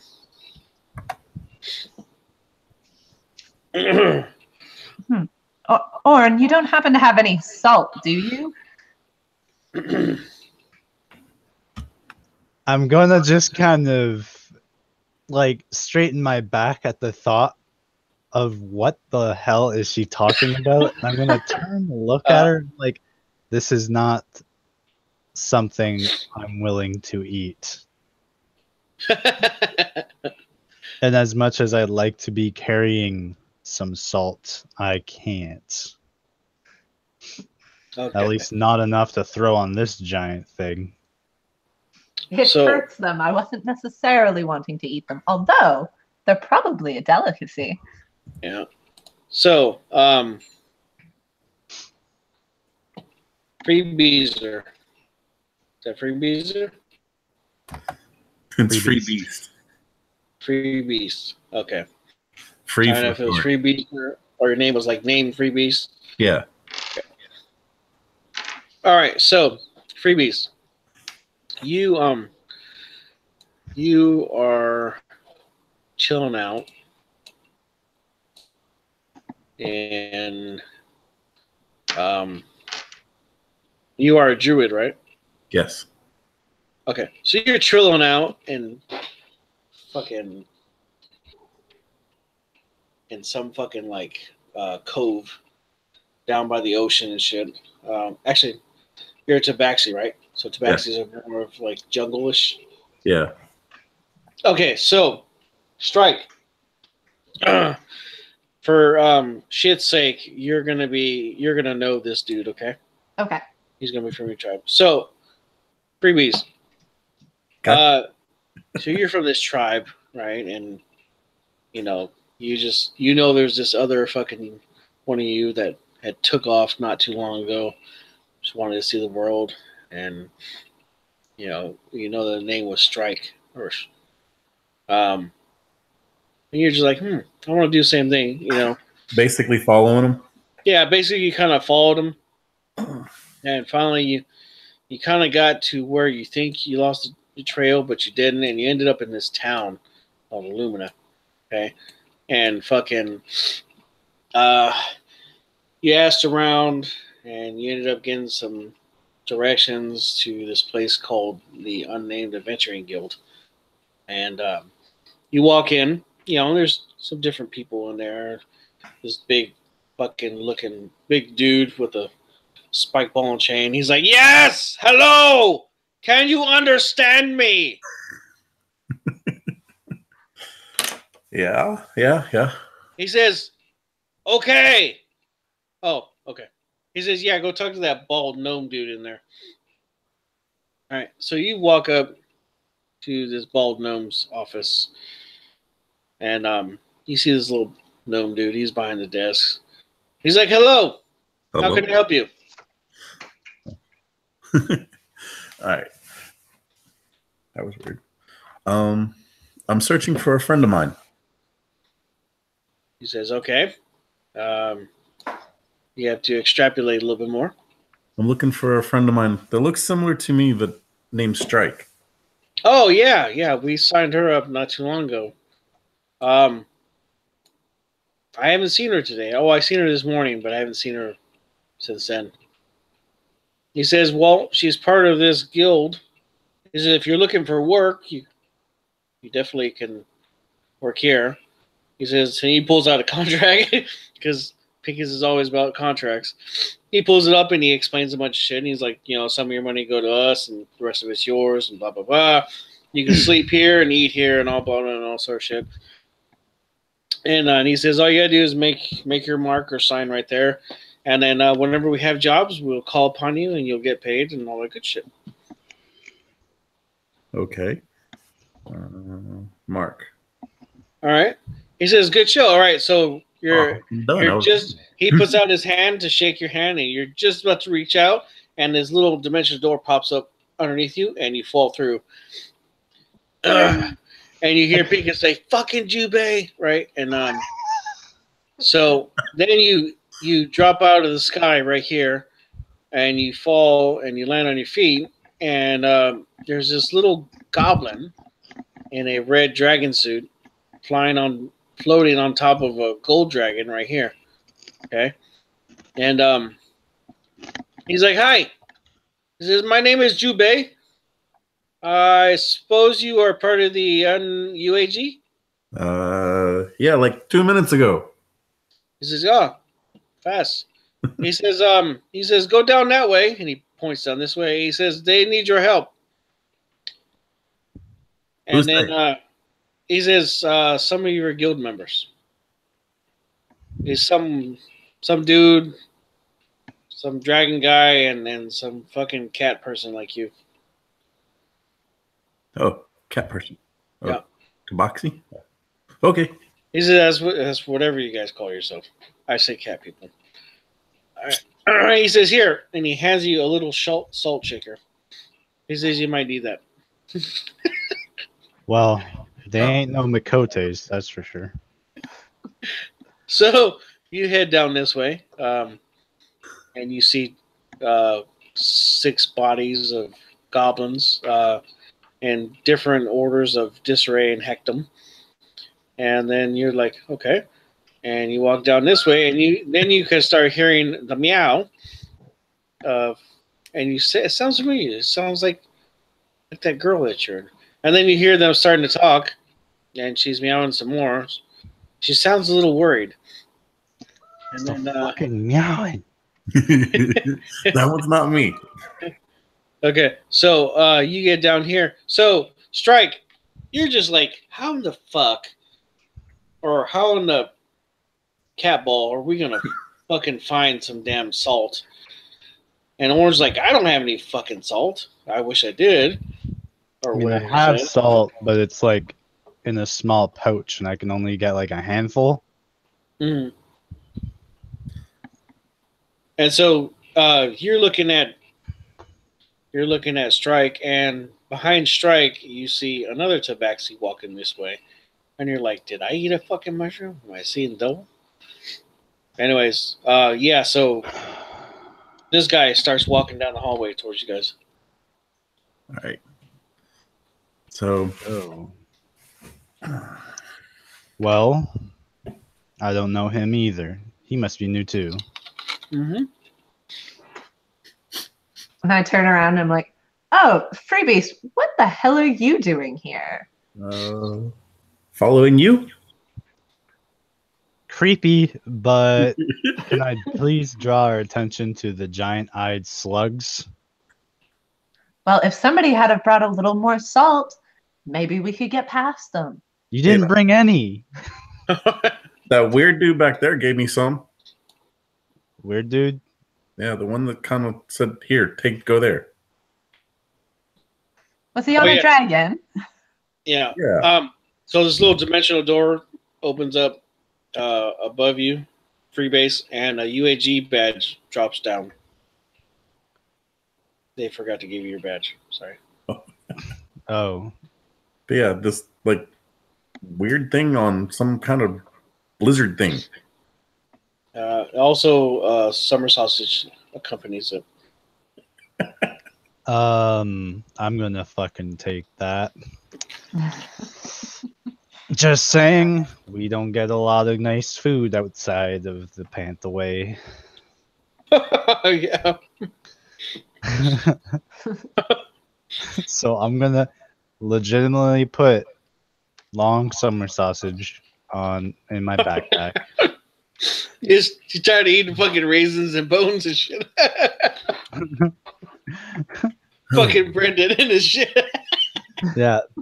We've been eating porridge for like the last week, and I'm pretty sure they're made of worms and some berries, and I'm not entirely sure if I should be eating the berries.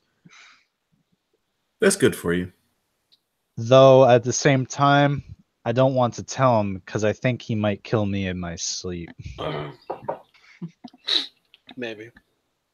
Okay, so Slug Boy comes back and is like reaching for you guys. He's getting really close to you, Orn. You either gotta move or you're gonna get kissed by this thing.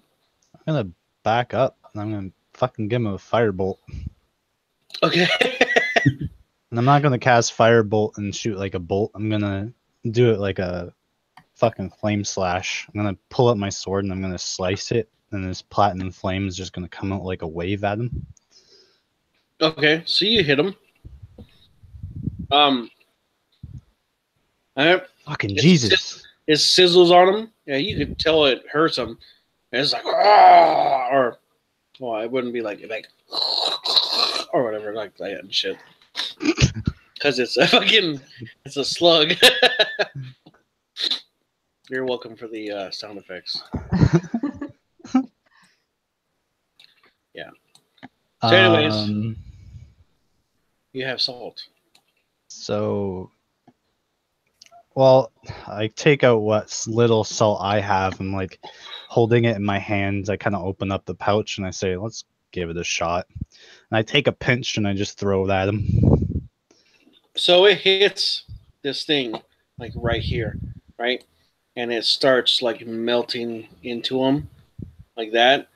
And you see it's just like fucking like ripping into his body, and it's like, and it starts fucking thrashing and shit, and it fucking turns around and moves at 5 miles an hour, really fast this way, and it just keeps moving and moving and moving, and you'd have to walk around the side over there to see what's going on with it, which I'm supposing you do. Yeah, we'll follow this thing, or at least I will. All right, is everybody going or just him? Yeah, I'm intrigued.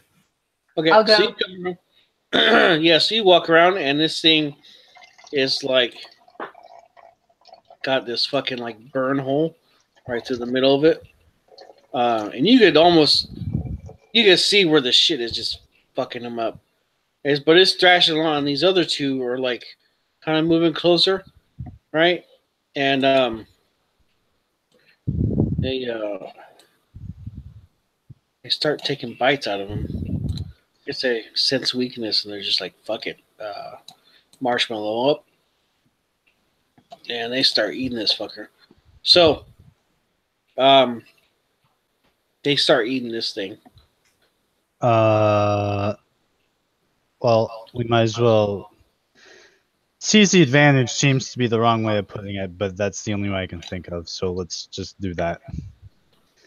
And I'm gonna take another pinch of like the last pinch I have, and just whip it at the one on my right. So I'm gonna kind of walk up on the right side and This throw one? it at it. Yeah, so it does the same thing. It starts eating them up and shit. Except his little hole is on his side. Can I throw it at its face? Okay, Fuck yeah. so his little thing is on his face, like, right? And it melts his lips and shit, and his face starts just getting all fucked up. So, are you guys running past him?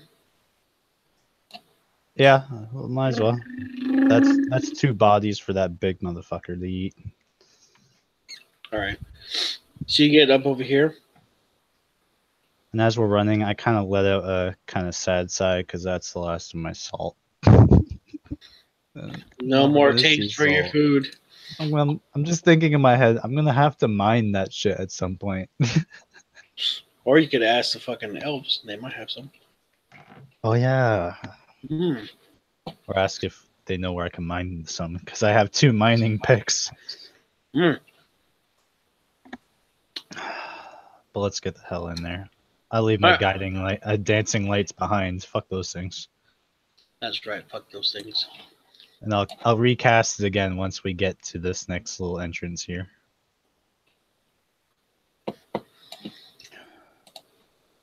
Okay.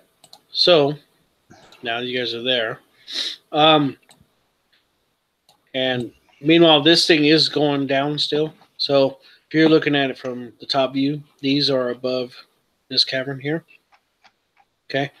And you get in here, and there's this huge fucking cavern. Okay. This is ginormous, just fucking that. You get right here and you see an alcove, or you see a break in the wall over here.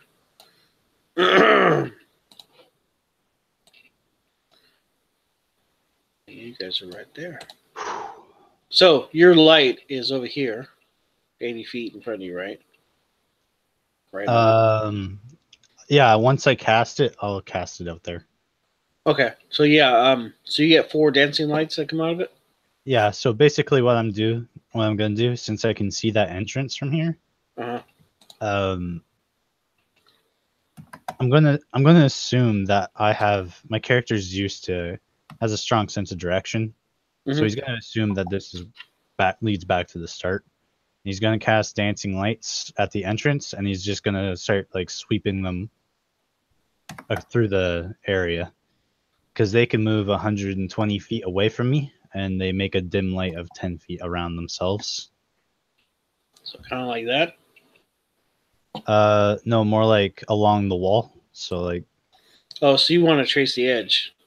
All 4 of them at the same time? Like, Yeah, I can move them all as long as they don't move 120 feet. okay, And so you want no, I wanted to like comb the open area. Okay. So you're trying to get a look of the whole area is basically what you're saying. Yeah. All right. So say you did this. Okay. Get my lasso. Yeehaw. Nice. So you start combing this area like this. Okay. You see stalagmites. I need black. There we go. A little bit thicker. All right. You see stalagmites in here. You see, though, sometimes light is the easiest, the most honest route. Yeah. It doesn't leave too many places to hide, though. Well, if you are fearless like I am, you don't need to hide. But if you enjoy having the advantage. You see this large thing right here in the middle of the room, though. Can't really make out what it is. Somebody's thinking really hard over there. You see, you get all this like that. And you bring it around, and you under everything right there is visible now. Sort of, kind of, or So you've seen what the layout is. So where do you want to put these lights once you're done with them? I'm gonna put them around the mystery object because it's quite clearly a point of interest. Oh, You sliced my light. Well, I can't disagree with having just the advantage of stealth. oh. That is something I understand from my days at war. Yes, it can definitely help. Okay, so you're looking at this thing, okay? And it looks like a huge ass brain. I kind of frown because I think of the Underdark when I see that thing, and I'm like, I say we avoid that thing. Yeah. And right about that time, the brain thing splits open Ew. and fucking two clawed arms poke out the top of it and rip it in half like that. It's not what I was thinking of, but it could be worse. Stay on your toes. Mm-hmm.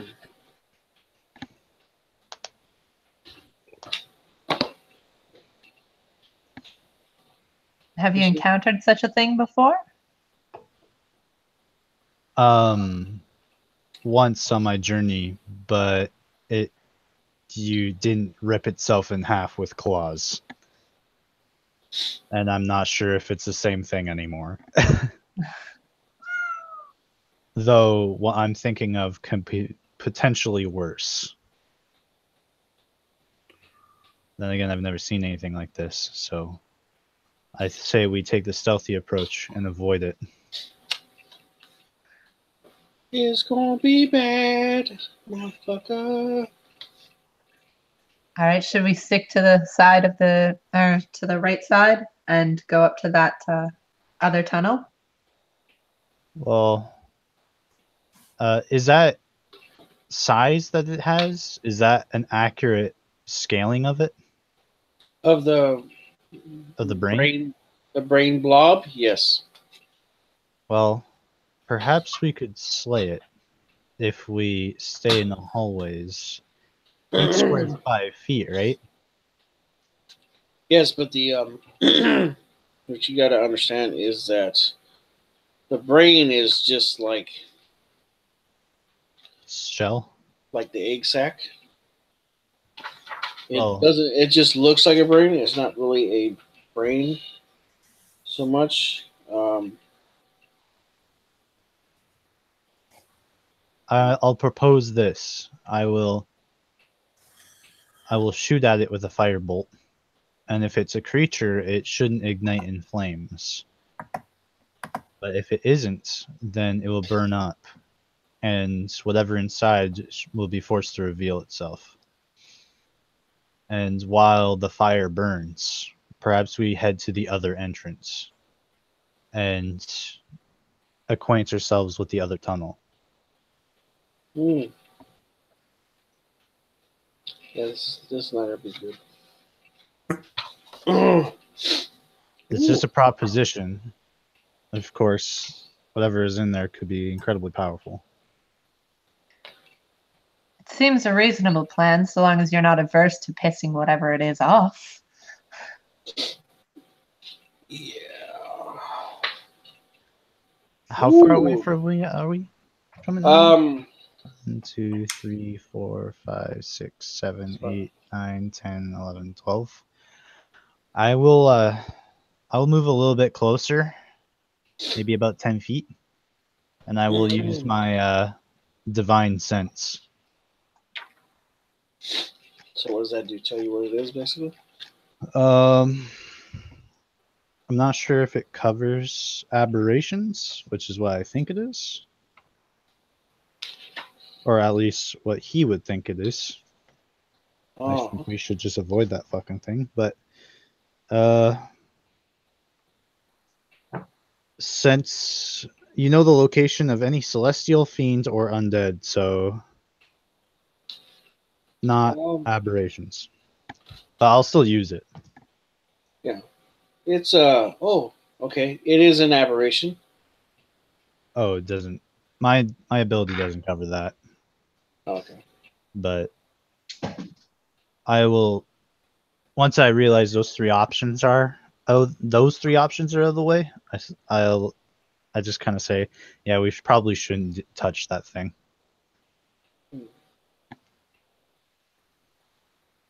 Let's I'll agree with your plan, and we can hug the right wall. Okay, so you guys are watching and hugging the right wall here and moving. Going along this way, and excuse me, the clawed hands are still ripping out of this thing, and you can see the head pop out, and it comes up, and it looks like it's like cracking its neck, kind of, sort of. The eyes are a kind of gloomy green. They kind of glow, and it's got some tentacles coming off the front of its face.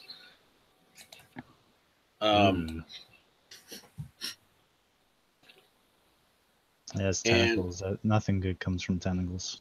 Yeah. And finally, it roars, and it kind of like flexes its muscles, right? And fucking the brain matter around it explodes outwards. Right. And like chunks.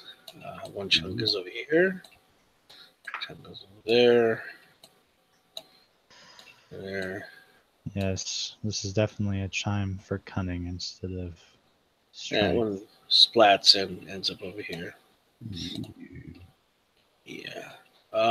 So this thing is right here. Oh, that motherfucker's huge.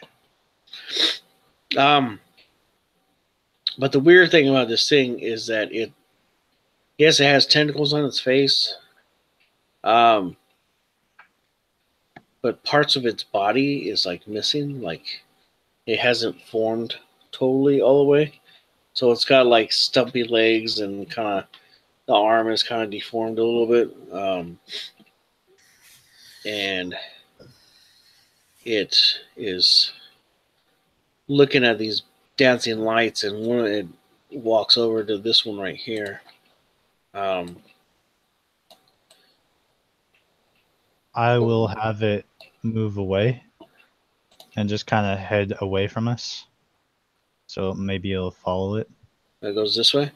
Yeah, and I'll have them kind of like spinning around the stalactite that's closest. That's on the big stalactite. I'll have So- them just kind of like circling that spot. Okay. So yeah, Go play with those. yeah. And it then moves. if he gets like starts picking up the pace, I'll have them combine, take a humanoid form, and then they'll just start weaving between the stalactites in that area. Yeah. So he's moving kind of slow, and like slime and shit is like dripping off of him. I suppose you guys are still moving. Yeah, we're getting the fuck out of there. All right. So you guys move up, mosey on up here, and you guys get to right here, and Jubei is right here. He's like, I need that thing dead. He says, but there might be something in that room right here that could help you. Okay, well, He says, but ultimately, that thing right there needs to die. all right, we will see what we can do about that. All right. So you guys start moving up into the room there. So flies out. You can tell it opens up. You can see the back wall over here, sort of, kind of. Or the ones that the other two can. You were I'm kinda- fucking blind as fuck because my guiding lights are in the other room. yeah. Once we get about halfway down this hallway, my Uh, dancing lights just disperse. Okay. They And can you only hear be another- up to- They can only be 120 feet. 120 feet away from me. Okay. So Well, me and Strike Yeah. should be able to see. Oh, you guys can see, I can't. Yeah. And my reasoning is because my guiding lights are distracting that fucker. Uh, all right, yeah, so these things fucking disappear, and you hear another roar from the thing, and you can hear him like stepping, like doom, doom, doom, doom, doom, doom, doom, doom, doom, like he's looking around for these fucking things. He's dubstepping. Oh yeah, he's river dancing there. Dum, dum, dum, dum, dum, dum. All right, so you guys get in this room, and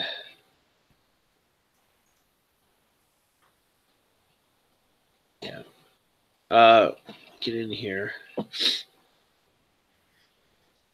And there is a sleeping beast over here. It just looks like a big mound. But if you look at it, it kind of reminds you of a really big goblin. Oh, good. Well, Strike, as you say, seize the advantage. wait a minute. What are you getting ready to do, Strike? I'm assuming we're going to try and fight this thing. Well, But it's sleeping. of course, there are alternative strategies that we can use. As the gold dragons say, sometimes we must use our cunning rather than our strength. Hmm. Here's my proposition. That thing is easily distracted by the lights and is probably incredibly hungry. Perhaps if we stay by the top right of the room, I can use my dancing lights and I can lure it to fight this goblin. After they weaken each other, or perhaps one of them is at least slain by the other's hand, we can come in and finish the two off. It's a bit deceitful, and I wouldn't employ these tactics in my previous life, but sometimes I do have a war to win, and that would be the best strategy to employ. Oh. I can see the benefits of it, but are you sure that when you're putting these dancing lights down this hallway, that the beast won't turn on you? Worst comes to worst, he will see me and we'll have to fight him. Oh, I mean, either way, we are at some point going to fight him. There's no denying that. Jubei did say there was something that could help us here, though. Do you think it is this goblin creature, or is there something else in the darkness that we have yet to notice? Well, I'm sure my guiding lights would wake this thing up. So, hold on. Let me see if I can. I don't know. Make a perception roll, Tabaxis. Yeah, as you two say, as you say about the darkness, this is your advantage. Yeah. I will wait here, and if you need some help, I will do what I can. Okay, perception is actually one of my proficiencies. Okay. So, as I've tried figuring that out, how do I roll for that? You add your dex, or not your dex, your wisdom modifier plus your proficiency. So your proficiency is +2, and then whatever your wisdom modifier is. Okay, so I have a 17 in wisdom. Would that be a 2 or a 3? 3. 3. That's what I was thinking. Okay, so 5. And it's a D20 plus 5, right? Mm-hmm. I rolled a 24. Mm. Yeah, that's gonna beat my 4. All right. Oh, All right. So, free balls. You Free balls, really? Sorry. Yeah, kind of sorry, but all right. So you move around, over here a little bit. Oh, you're way smaller. Well, you're not that big. Anyways, you move over there, and you're looking around here, and fucking the other throw balls over here looking. You guys are creeping and shit. Give me stealth rolls. And you guys get advantage because it is dark.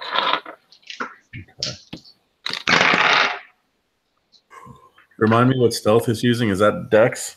Yep. Mm-hmm. All right, cool. That's a +5 as well. I'm just sitting in this Oh, really? hallway. I got freaking that one. 16. Okay, so I faceplant. you do faceplant. You slip in some slimy and a little cold. It had a hard shell around it, but once you stepped into it, it was real smooth and it helped you out really well. Smack your face on the floor, right into a puddle of something that doesn't smell too good. Oh, lovely. And we have heightened sense too. Oh, Yeah, nasty. and so you fall right, and your head is probably right about here. Okay, but you can see over on this side, and you see a staff right here laying next to this dude, and it's got some funky little like crystal things right around it. Okay, you can't tell what color they are, but they kind of look like the crystals that are in the cavern. Okay. Way over here. Okay, and it sort of gives like a little faint glow, just kind of a tiny one, not enough to give you light, but you can see it. You can also see a couple other things, like fucking little vials and other things sitting on the ground over here. Looks like if there was a loot stash, this is where it's at. And then you have this big goblin wearing a loincloth,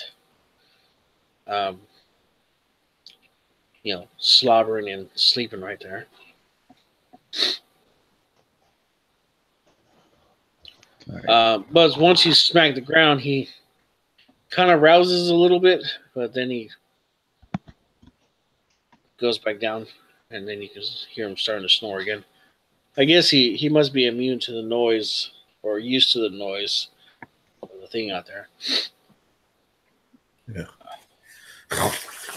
So, yeah, you crawl back over to here, back where these guys are. So, Strike, you hear him step into something, and you can hear him go, and then then you hear the body smack the floor and hit something wet, like a little puddle, and he's like, oh.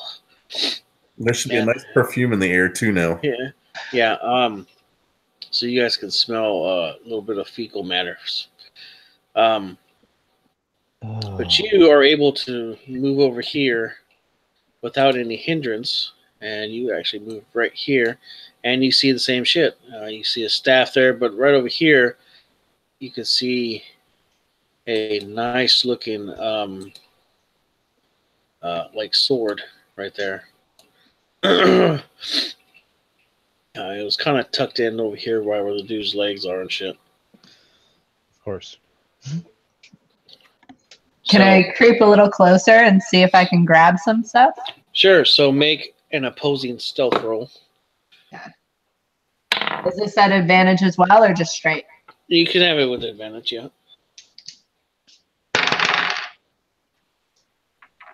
15. Yeah, so you sneak over there, and you're just about right there where the fucking sword is, like right here. And you reach out. Are you gonna try and grab the sword? Yeah. Okay, so you reach out your hand to grab the sword, and you got it right around the hilt, and you think stops snoring. Or you've noticed that it stops snoring. And you look over at it, and one of its eyeballs is staring at you. I'm just sitting there in the distance, polishing my sword. Can I speak to it in Goblin and say, "Hey, we saw some of your friends back in the earlier tunnel, and they asked us to get some stuff from you. They were gonna go fight the bugbears. Get freedom." He's like, bugbears? And roll a persuasion roll. That's not terrible. 16? All right. It actually does pretty good because he rolled really low. He's like, the bugbears are gone. I killed them. He's like, he starts getting up. He's like, is that thing making noise again? He's like, but you're not supposed to be in here. And go ahead. Oh well, we were just trying to help out, a couple of our goblin friends up there. We didn't know you'd already taken care of the problem. Sorry about that. Yeah. So he's like, well, be quiet. And he lays back down, and he tries to go back to sleep. And okay, I'm gonna head back to the rest of them, let them know what just happened. All right. So Oren, you hear fucking voices in Goblin. You hear a real deep, bassy kind of voice, and Goblin start talking, and then she's like, kind of, and you're like, oh fuck. But then his voice stops, and you hear snoring again, and she comes back over to you. So, what do you have to report? Well, sorry, he's used to military life. He's got a lot of nice, shiny loot that I would rather like to get my hands on. However, I wasn't quite quiet enough, and he did wake up. I managed to convince him that we were friends with the other goblins, and we were trying to kill those bugbears. Apparently, he's taking care of the bugbears, though. Yeah, I would assume so, since there's no other way out of this place, and we haven't met any. Maybe they're flying bugbears. That is both nightmarish and insulting to our perceptive abilities. So dimensional doors open and flying bugbears come on us.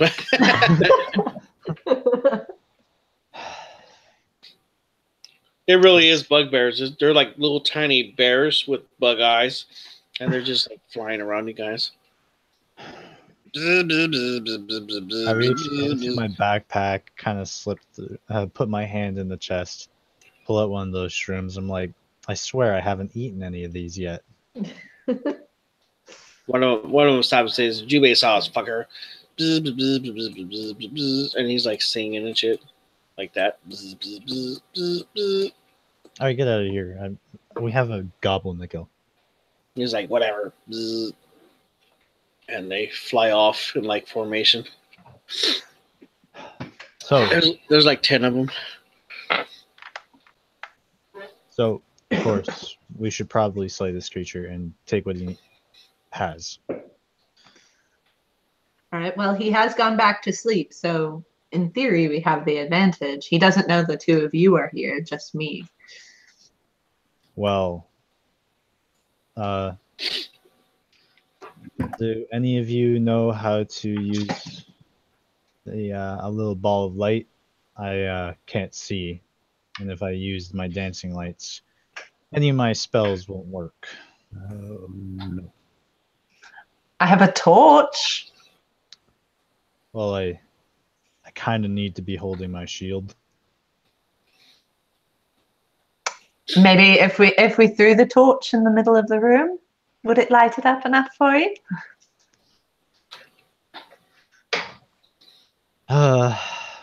Yes, that should work. Hold on, let me check my belongings. I'm gonna put down my bag, kind of search through stuff, and I say, I swear to God, I packed a lamp in here, but I must have ran out of gold. I have so many other things in here. You know, if I had actually found some glass in here, I probably could have fucking made a lamp. Then I put everything away and I say, never mind. Thought I had some lamp. Well, I guess I don't need to use my smite magic, and I'll cast dancing lights and kind of fill the room with them. Great night. All right, so it's bright in here. Extreme. It's not that bright. They're only 10 feet of dim light. Okay, so you put them all like right here. You get dim light. You can see the edge of him right here. Yeah, I'll make sure the light doesn't go in his eyes, but I want to at least see everything, like see him completely. Yeah, you can see him. You kind of keep the balls on this side of him, and you can see there. One of his genitalia is sticking out of his loincloth. But he's sleeping in that position right there. So, I know what strike can do. You, newcomer, what can you do? I can whack him with my stick. Well, I've seen some pretty effective stick whacking in my career. Let's put it to good use, shall we? Alrighty. You said basically hardwood. Alrighty. Did. Alright. So. I can't cast any other spells with the dancing lights on, with any concentrations. So we will just have to make short work of it. All right, so are you guys trying to retrieve the items, or are you just going to kill them? I figured we were attacking him. Kill him first, loot him later. I'm still on board with the whole get them to fight each other thing, but let's just kill him. Okay, I mean, so I'm gonna say that you all get sneak damage on your first attack. Okay. Well, the only thing we get is we get advantage on attacks, and if we hit him, then it's critical damage because he's unconscious. Okay. So I guess that's one free attack for everyone, and then I'm standing in front beside him, and so is Free Beast Okay. because we got to hit him with melee. Yeah. I'm Um. not sure what spells I can use yet. I haven't gotten that far.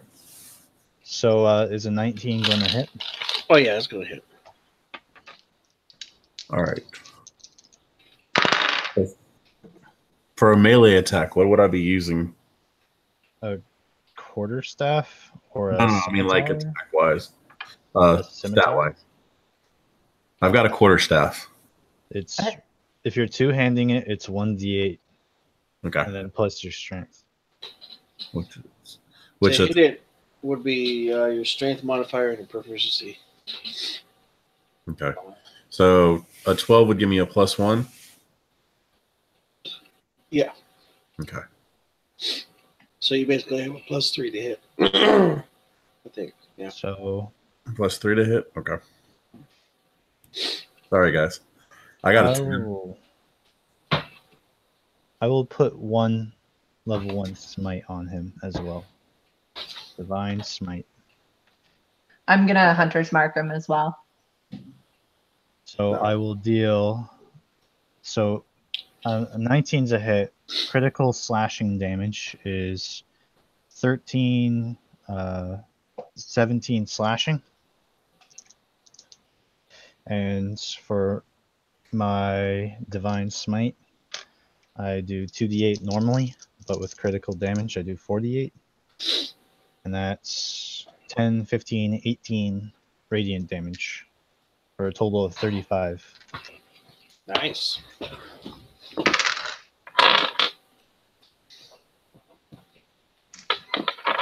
So hopefully you guys do more damage because that didn't sound like it was a kill shot. It's a goblin boss. Can't kill him that fast. I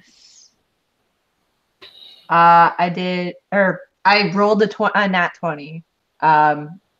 And that's 18, 19, 21 points of damage. Oh, Nat that's 20 nice. on a fucking sleeping creature. Yep. I feel bad for it, man.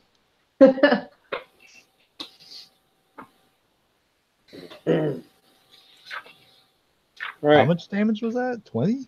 21. Holy. Because I hunter's marked him too. So. All right. So, Beast. Yeah. You get 2 cantrips and you get 2 first level spells. Okay. I have not found the spells yet in my freaking book. Right. No, I know. I'm gonna read them off to you. Okay. So Okay. the cantrips. You have druid craft. Yeah. Guidance, which guidance will give you or anybody, I think, a +4 bonus to like saving rolls and like proficiency rolls or stuff like that. You have poison spray, which is an attack. Produce flame. I'm guessing that just produces flame.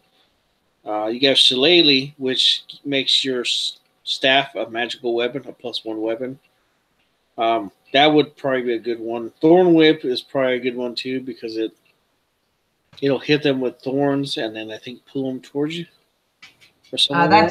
That's grasping vine. Is I that think it? thorn whip's just straight damage. Yeah. Okay, so thorn whip is the damage. Then, yeah. Then you have resistance, which I'm guessing that just gives you resistance to certain stuff. Yeah. I think it's like 1d4 to saving throws. Okay. I think. So. And Don't know what shillelagh you is actually really strong. Yeah, shillelagh. I would say get shillelagh. Yeah. And maybe either poison spray or thorn whip, because those 2 do damage also. And those are magic attacks that you can use over and over because they're cantrips. Gotcha. As far as first level spells, you get 2 of those. So Thunder Wave is in there. That is a very potent spell. You have animal spells. You have animal friendship, charm person, create or destroy water, Cure Wounds is a real good one because you can heal. Detect Magic, Detect Poison and Disease. Entangle, Fairy Fire, which I think that gives you can put fire around people and gives you advantage. Some. Yeah, I think Kind of like makes them a target, probably. Yeah. You have Fog Cloud, Good Berry. I think those give people HP. I'm not totally sure. You have Healing Word, which I'm guessing that's another heal spell. There's Jump, Long Strider, which what does Long Strider do? Just any idea? Anybody? No. Okay. What? Strider is just 10 feet Oh, okay. of extra movement. The upside is it's not concentration and it lasts an hour. Okay. So it's Purify really the way food to and go. drink. That's obvious. Speak with animals, and then Thunderwave. Honestly, I would say if your character is gonna be more of like a fighting druid, then I would say Thunderwave, and then maybe like Cure Wounds because then you can heal people. Yeah. Okay. And then with the cantrips, I would say Shillelagh for sure because if we fight something that can only be hit by magic weapons, that Shillelagh is going to come in handy, and he's pretty good buffed up later on. And then either poison spray or thorn whip if you want something that you can attack with, like melee, like range wise or something. Yeah. All right. So I'm gonna go for the Shillelagh, the Thorn Whip, Thunder Wave, and Cure Wounds for right now. Okay. All right. So those ones are cantrips. I really need to actually get me a book because it's hard to look at the thing while it's downloaded. Right. Because you can't jump the pages. Yeah. If you go to the Gamers Guild out here in Spring Lake, you can probably get it for about $40. Or you can go online and probably find them pretty cheap too. Okay. No problem. Or you can print out those pages, like the shit that pertains to making characters. Gotcha. Yeah, Okay. but whatever spell that you need to find out information about, just let me know and I'll look it up for you. All right. Now, the cantrips, are they like an immediate thing, or do you have to take time to make them? No, they're spells. So with you can cast Shillelagh, and I think, let me look it up real quick. Shillelagh is a bonus action. Okay, Yeah. so Yeah. So you can do lets him use his wisdom modifier for attacks and damage. yeah. It's So you can baller. cast Shillelagh, and then you can attack with your staff. Gotcha. That makes sense. All right. So basically, I'll read it. The wood of a club or quarterstaff you're holding is imbued with nature's power. For the duration, you can use your spellcasting ability instead of strength for the attack and damage rolls of melee attacks using that weapon. The weapon damage die becomes a 1d8. The weapon also becomes magical. If it isn't already, the spell ends if you cast it again or if you let go of the weapon. Yeah, it lasts for a minute. So that's pretty good. Wow. Okay. Someone needs attention. Yeah, I apologize for the cat. Oh, you're good. Actually helps. Actually kind of goes with your cat because you guys are both cats. So All right, I pet Just wait till you Strike. hear the husky. Strike, calm down. It's okay. Pet the cat. So yeah, For mine. Shillelagh and what'd you say you had for the two cantrips? Shillelagh and Shillelagh and Thorn Whip. okay, I'll look Thorn Whip up real quick so you can kind of get an idea of what it is before we start going down on this shit. You create a long vine-like whip covered with thorns that lashes out your command toward a creature. Make a melee attack spell. If it hits, take your creature takes 1d6 piercing damage, and if the creature is large or smaller, you pull the creature up to 10 feet closer to you. Okay. Okay. And then you have Thunder Wave. Should be right here. Yeah. So A wave of thunderous force sweeps out from you. Each creature within in a 15-foot cube originating from you must make a Constitution saving throw. On a failed save, a creature takes 2d8 thunder damage and is pushed 10 feet away from you. On a good save, the creature takes half the damage and isn't pushed. In addition, unsecured items that are completely within the area of effect are automatically pushed 10 feet away from you by the spell's effect, and the spell emits a thunderous boom audible out to 300 feet. Okay. Yeah, so that's why it's a good spell. Cure Cure wounds. wounds. You really probably want to use in a cavern. No, but if you got to, you got to. Yeah. Yeah. Just tell everybody to cover their ears. Of course, it's not really going to help. Cure wounds. Let's see. I'm just trying to find how much it cures for your. Cure wounds? It does 1d8 plus your spellcasting ability modifier. So for you, 1d8 plus 2. The creature you touch regains a number of hit points equal to 1d8 plus your spellcasting ability modifier. This spell has no effect on undead or constructs. So when you get higher levels, you can use higher level spell slots, and it does another d8 of healing. Okay. Okay. That's I don't good. know.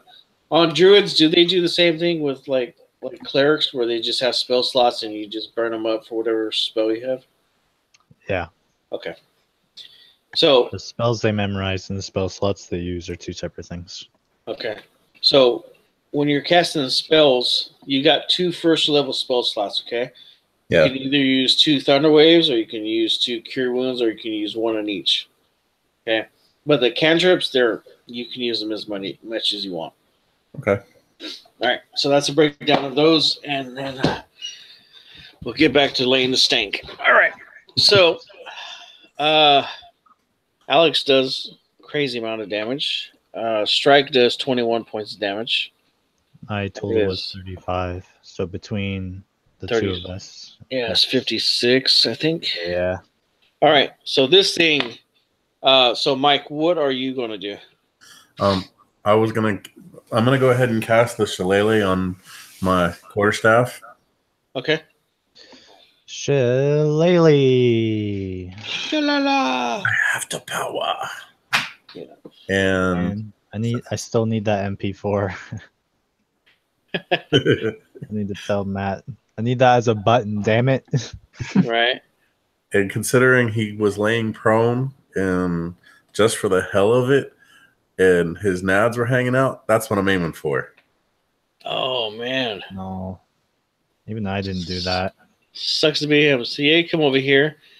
You see this freaking I laid it in his shit, dude. I'm pissed. Yeah. So you see this pair of things hanging out his loincloth, and you just whap. So go ahead and roll. So you can use your strength, or you can use your I think your wisdom, right? Yeah. Okay. All right. So if I'm using my wisdom, and do I roll the d20 for this, or is it a free attack? No, you roll your d20. It'd be your wisdom modifier plus your proficiency modifier. Okay. So if I'm reading that right, that's a d20 plus 5. Okay. All together? Yeah. Okay. I hit him with the 24. All right. So yeah, you definitely tag this dude in the balls. Roll your damage. And you said that turns it into a 1d8 plus 1? 1d8 plus your spell. Actually, yeah, I think it's just 1d8. 1d8 plus your wisdom modifier. Yeah. And since you crit, it's 2d8. Okay, cool. So 2d8 plus 2. No, 3. Oh, sorry. Yep. And just to also point out, the reason why we're critting is because he's asleep. Yeah, I gotcha. All right. So total for it comes out to 16. Okay. So yeah, so Orin rolls up stabs this dude like right where his heart is. And would you shoot an arrow at him? Yeah. Okay. So yeah, you stuck him with the arrow like right in the damn kidney, and then this dude walks up and just smacks him right in the balls, and they explode, and he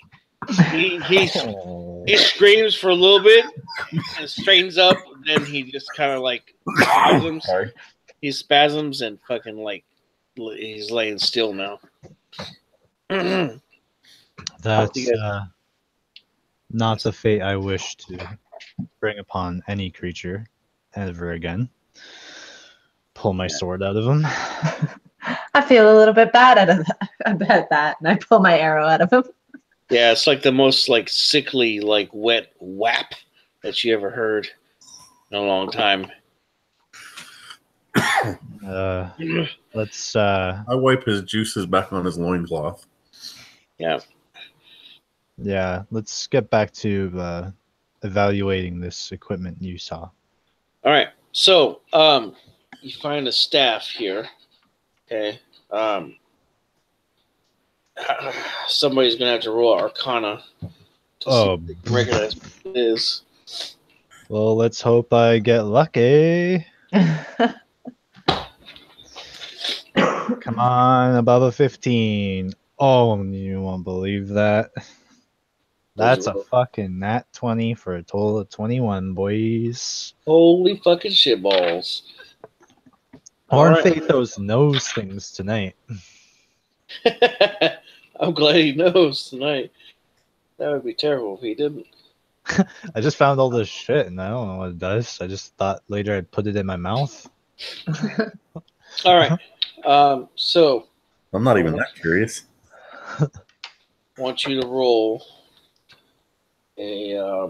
It's gonna be a D100 because I got to figure out which kind it is here. Okay. I fucking accidentally picked up Excalibur. Whoops. Maybe. Come here. Pretty girl. Yes, you are. All right, I have my percentile dice ready. All right. Go ahead and do your thing. Yeah. Okay.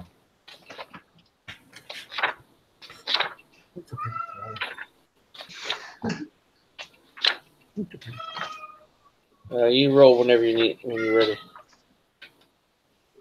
I got 58. All right. So,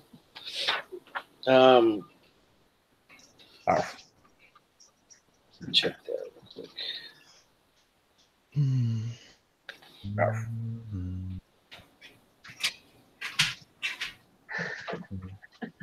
The good thing I look at swords pretty often when I was in the war.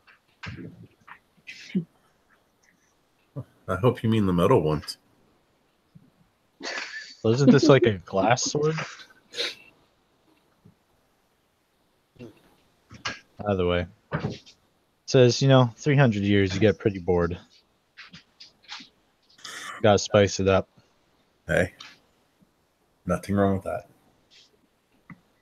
It changes your life when you sleep with a dragon.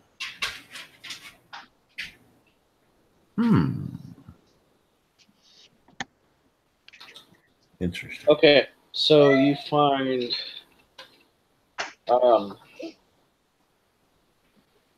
Intricate, but not as interesting as you'd think.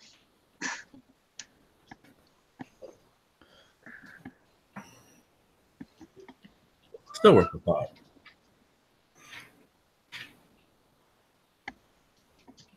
okay, I'll so tell you you about find the staff of a python. Staff of a python. Okay. It I can't use that. requires attunement. It can be used by a cleric, druid, or warlock. All right. Well, I look at it and I say, well, isn't that fortunate that we just happened to come across one? And as I say that, I'm going to turn to Free Beast. And I say, here you go. This, What? I believe, is something that you can use. Why, thank you. Ooh. And I'll go over the details with him. Oh, okay. Pretty kitty. Oh my God, Strike! I'm getting there. All right. So, you find. By Bahamut's name.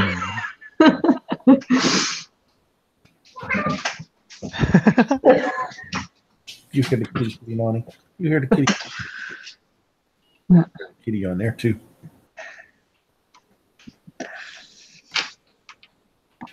Yeah, he's a little bit talkative. That's all right. All right. So the short sword is.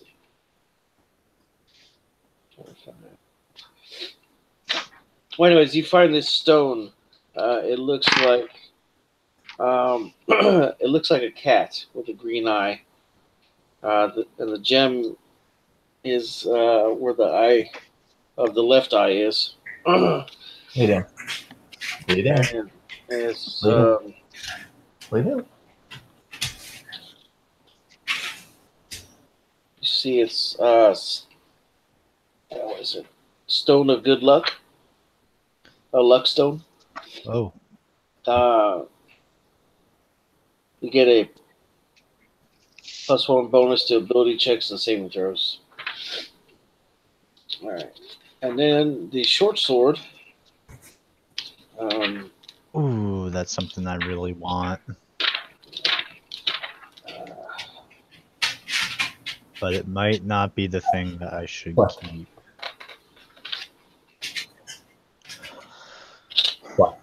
All right, so the short sword is just a regular +1 short sword, but it has. Excuse me. There's also a what they call a flame tongue, but it's just a short sword. Flame tongue? Like fire? Like fire. Okay.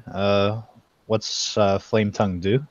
You can use as a bonus action to speak the magic words command word, causing flames to erupt from the blade. These flames shed bright light in a 40-foot radius and dim light for additional 40 feet. While the sword is ablaze, it deals an extra 2d6 fire damage to any target it hits. Oh, The flames fuck. The flames last until you use a bonus action to speak the command word again, or until you drop or sheath the sword. Hey, Strike, do you want this? You want this stone?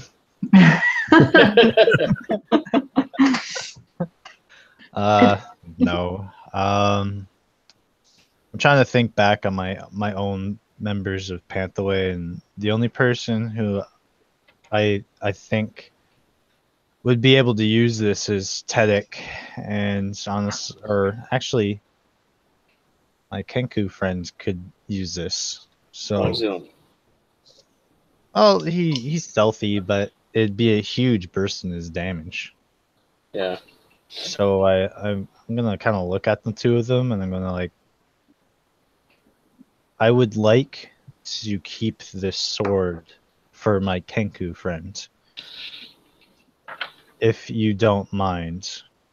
But I think that this would be best used in your hands, and I offer her flame tongue. Ooh. Well, I don't get her up close in melee too often, but I can see where fire would be of use. And I say, with this weapon, you should consider it at least for the next fight. And I say that just the magic alone is almost equivalent to, or I would say even more, potentially able to do more damage than the actual sword itself. Perhaps I will test it on our waiting foe. And so I give it to her, and I keep the stone for myself, the cat stone. Okay. Cat All right. stone of luck, and I'm gonna actually keep that. Yeah. So you find also You find 5 potion bottles. 3 of them are regular healing potions. One is a jump potion, and the other one is a potion of bark skin.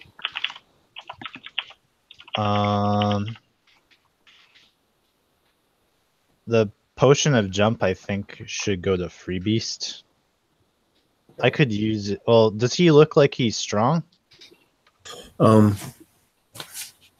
He's got a That's strength in general. of 12, so mediocre.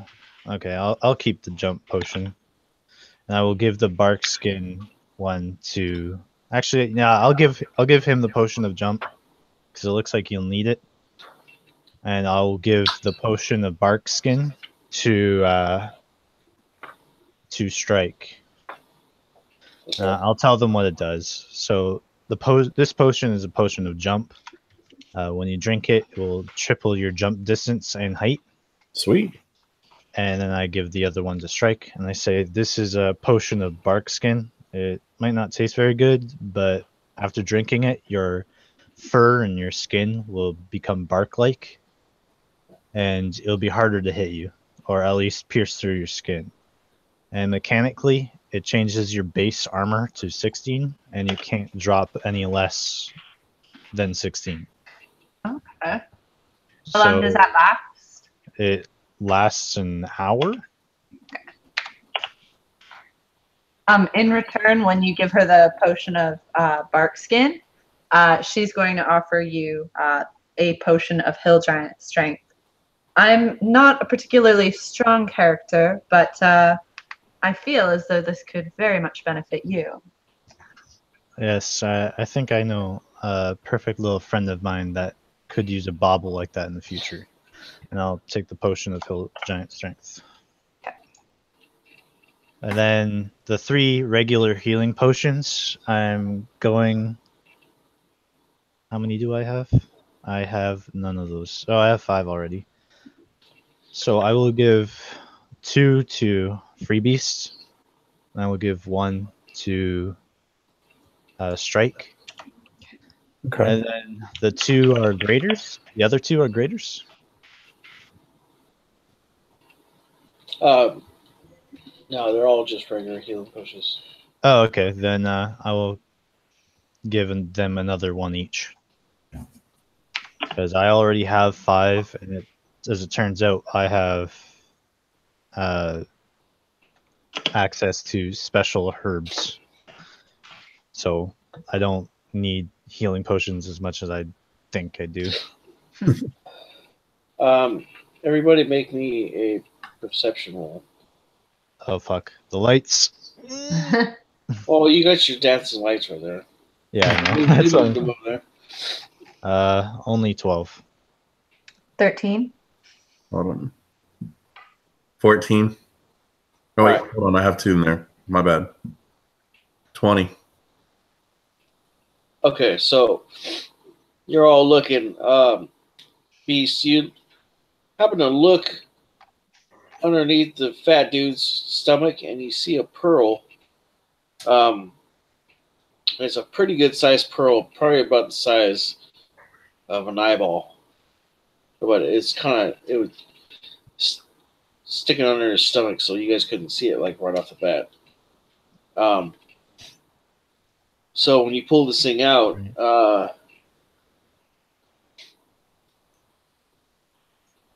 Ooh, it's a pretty. yeah. So Oh. you pull this out, Orange's like, oh, I know what that is. It's called Pearl of Power. Oh, shit. Please. I guess it's fair that since you found it, I should explain what it does. Oh, it does something? Yes. To those who possess it, it can be used as replenishment for your magical reserves. And mechanically speaking, it can restore up to a level 3 spell slot. Cool. I like it. At least that's what I think it is offhand. Something like that. So it'd be a while before you could use it. Yeah. So, Yeah, and it's up to a level 3 spell slot. yeah. So you can use it at lower levels, but of course it still needs time to recharge. Yeah, Yeah. you can't use it again until the next dawn. So I would also like to use this because I know of a cleric that we could use it, and we don't have any access to powerful casters where we are. At least not that I know of. Okay. I'm gonna give it. No. Give it. Yeah. No. Wait. Okay. Here. Thank you, and I'll take it, and I'll just stuff it in my belt pouch. All right. So you hear a roar again, and you hear some doom, doom, and the doom, doom, doom is getting closer. Okay. Because it's starting to kind of see the light in the distance. Do you guys want to move out of this area, or do you want to let it come into this area? Personally, I'd rather go into the other area because I don't want to get stuck in here. Well, we can ambush it here. I will have the lights kind of converge behind the goblin, giant ass goblin, and I say we stand on the side of the cavern, like the cavern hallway, On either side or just one side? both sides, so that at least that way we can all kind of get equal attacks against it Okay. and divide its attention. All right. All right. But I'm not foolish. Once I hear that thing like entering the hallway, I'm going to cast protection against evil and good again on myself. All right. So this thing, you can hear it starting to walk down the hall here, and it's moving real slow because you can tell the size of it is giving it a little bit of a problem.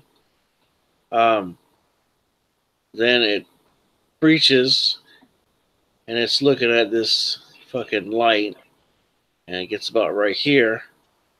And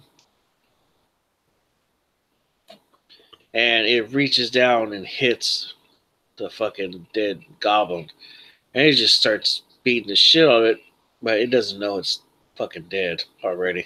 It just knows that the lights are coming from behind it, and he sees a foe. So you guys get your free attacks. Are we getting advantage from being hidden or? Yeah, you just get advantage. Okay. Now you said it walked down that hallway really slowly. Did it walk down that hallway slowly enough that we could like short rest and attune to our stuff?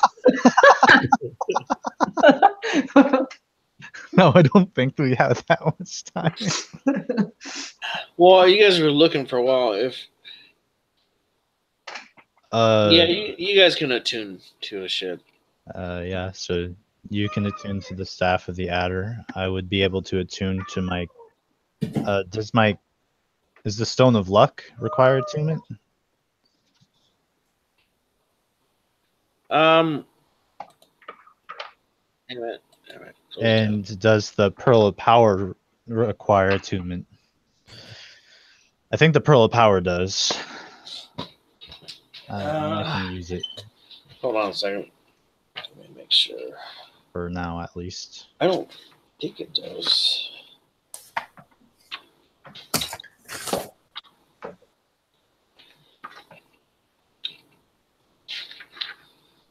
Go back to.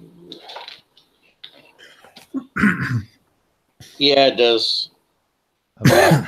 The stone of luck, because I know the pearl of power does, but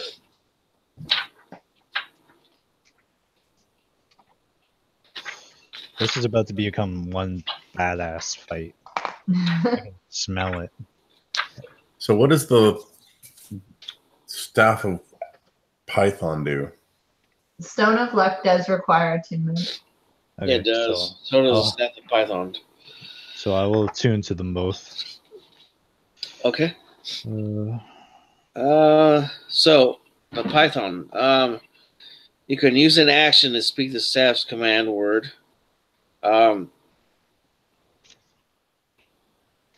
And throw the staff to the ground within 10 feet of you. The staff becomes a giant constrictor snake. See Monster Manual for statistics. Under your control and acts on its own initiative count. By using a bonus action to speak the command word again, you return the staff to its normal form. So on your turn, you can mentally command the snake if it is within 60 feet of you, and you aren't incapacitated. You decide what action the snake takes and where it moves during the next turn. Or you can issue it a general command, such as attack your enemies or guard a location. If the snake is reduced to 0 hit points, it dies and reverts to the staff form. Okay. The staff then shatters and is destroyed. If the snake reverts to staff form before losing all of its hit points, it regains all of them. Okay. So basically, it turns into like a companion. No, it turns into a giant constrictor snake. Okay. Which is in the Monster Manual. I'll look it up real quick. And I'll give you the base stats for it. Should be all the way in the back, I think. Oh, Stone of Good Luck. Hi there. That'll be useful.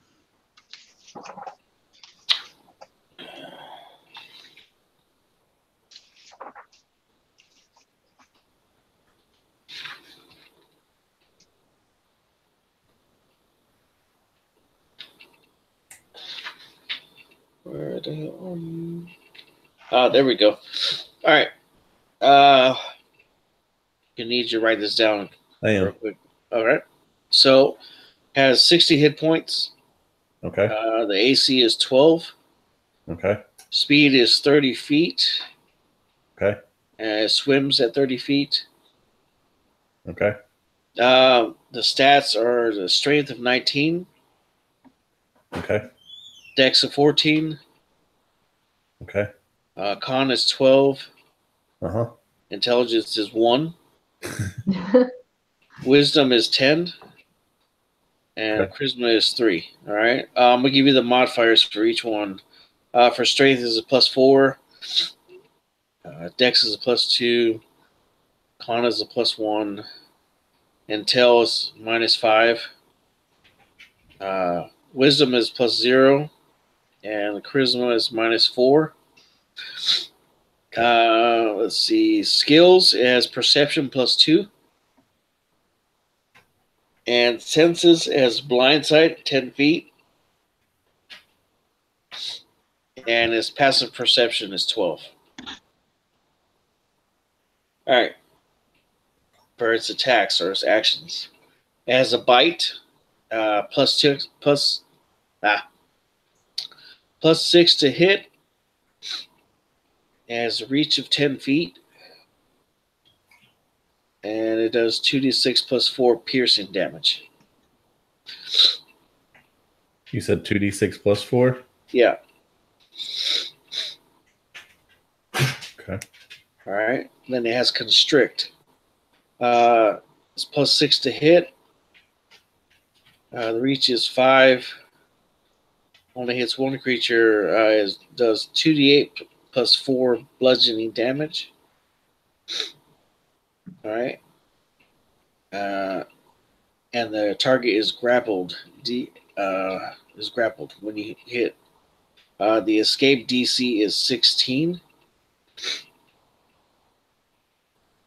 And until the grapple ends, the creature is restrained.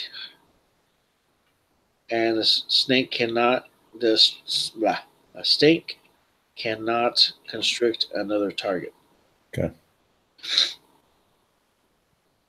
Damn, that's pretty bad. Yes, I got all kinds of crap.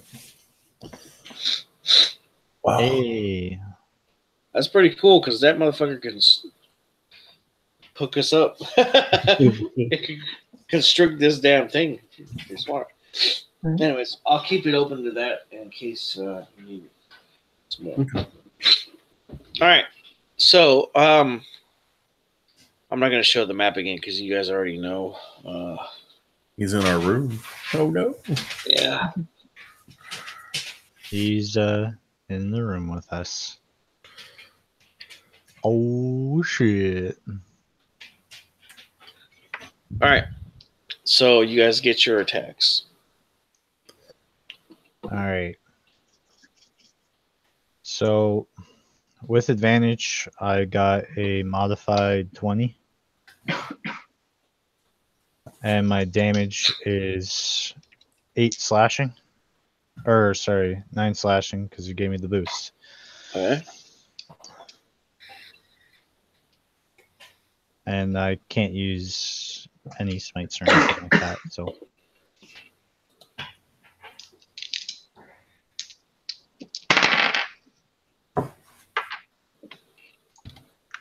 I don't know what everyone else got. That was my attack. Okay. Go ahead, Strike. All right. Well, I'm gonna speak the command word to light my sword on fire and move into attack with that. All right. I rolled 17 plus 5. That's going to hit. My initiative is awesome. Hit. I got 6 in total. Okay.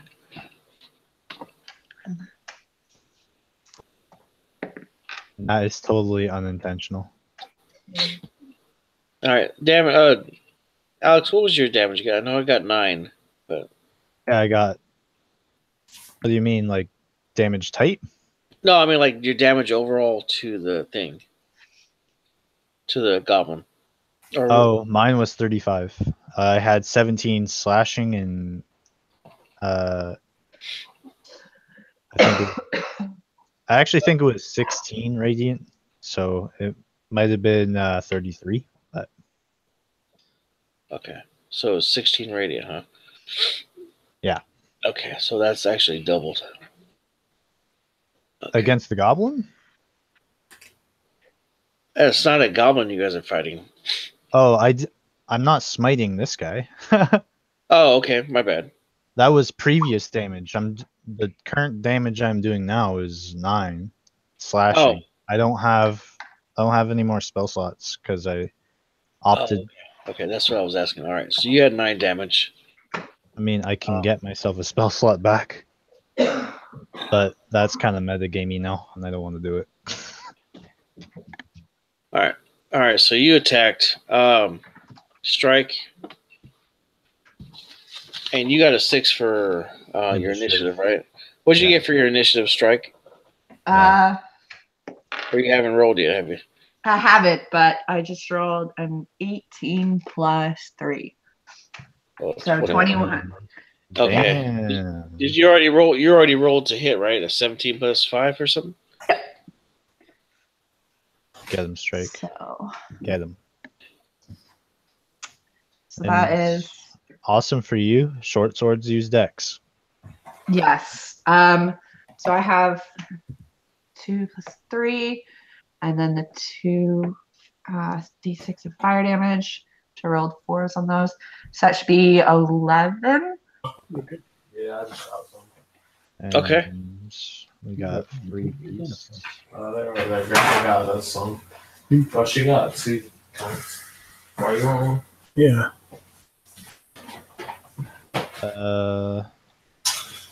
1d20 plus your dex. Okay, that's what I was thinking. That's what I wasn't sure.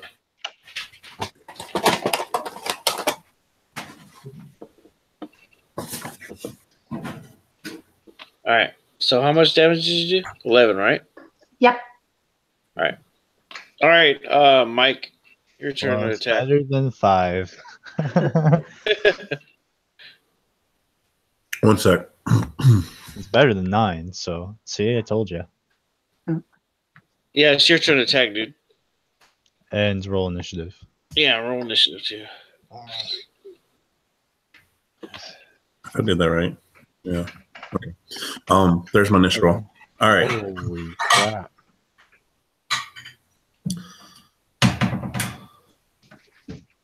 All right. And my Now I'm supposed to roll the d20 to attack, right? Yes. Okay, I got a 16. All right. What are you attacking with? Your shillelagh again, or are you doing something else? What I wanted to do first was call upon the thunder wave upon him. Okay, so that would be your action. Okay. Your thunder wave is a DC 15, I think, right? Or 16? Let me look it up real quick.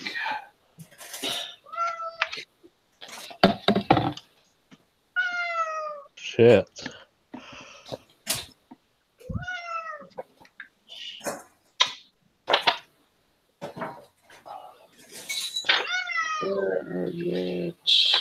Where you are. All right. So makes a Constitution save, and it does not make the save. So it takes 2d8 damage. All right. It gets pushed back like 10 feet too, doesn't it? Yes, it's going to hit the wall. And I'm using my wisdom for my my spell roll, right? Yeah.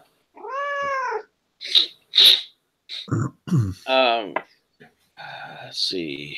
So if I'm getting it right, I should have a +5. To what? For my damage roll. No, you don't add your spell modifier to damage. That's Okay. just Thunder it's wave. just 2d8. Just the d8s? Okay. That would be 11 total. Okay, cool. Okay. That's 31 already done to it. Good job, guys. All right. So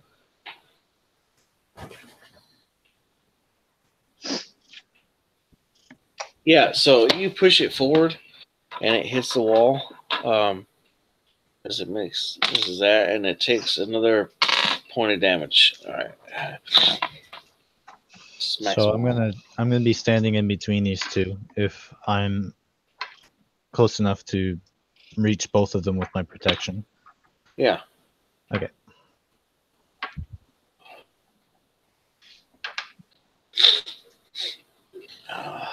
So with that, I believe Beast, you'll go first. Okay. All right. Wanting to test out this new stick I got, I'm going to try and play with it. So, according to what I was told by Orin, is that correct? Orn, yes. Orin. My full name is Orn Faithos, but Orn is sufficient. Okay. So I take my stick and I throw it as close to the creature as possible, and I call out Python. All right. So it's going to turn into a python for this round. So next round it'll be able to move and attack. Gotcha. Okay. Because it's got to turn from a stick to a python. And then that's kind of like a bonus action. So what are you going to do for your regular action? Alrighty. And how far away is it now? It is 20. Oh, let me double check. I tell you wrong.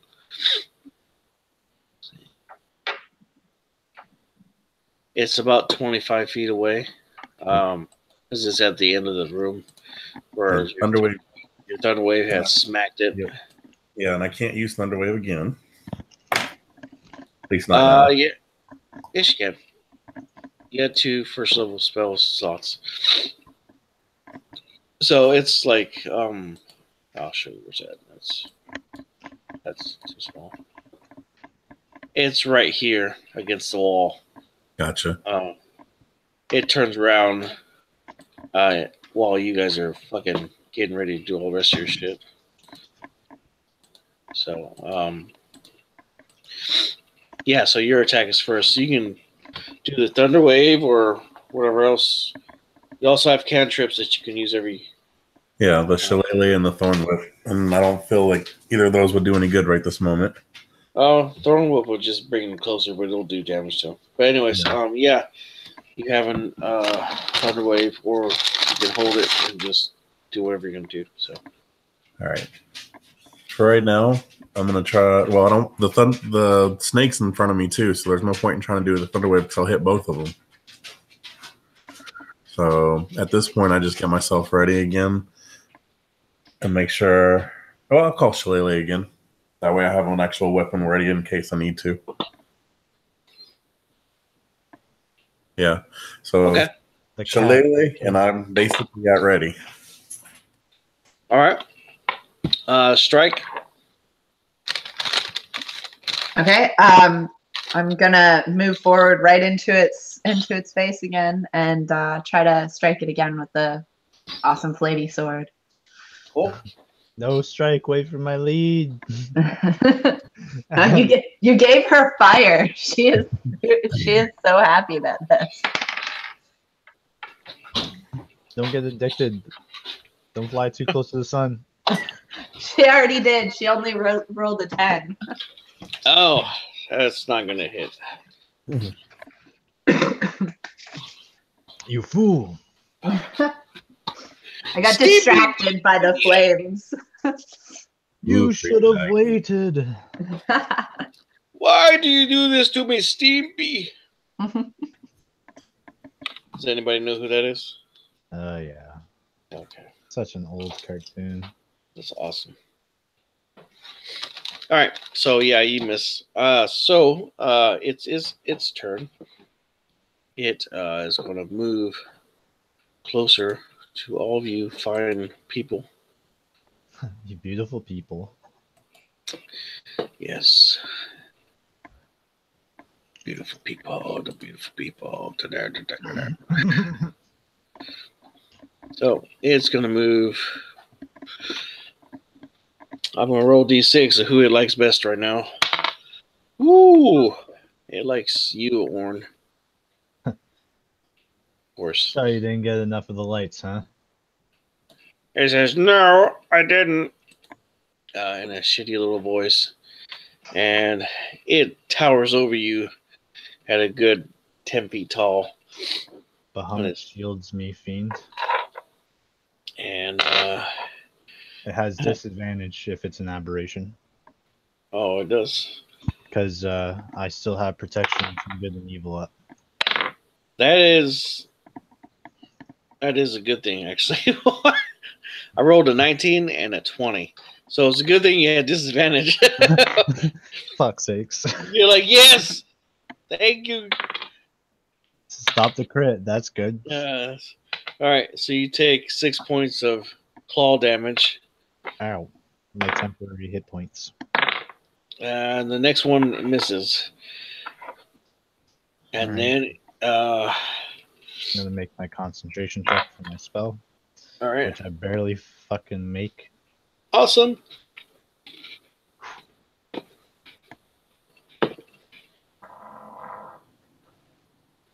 And that's my turn, eh?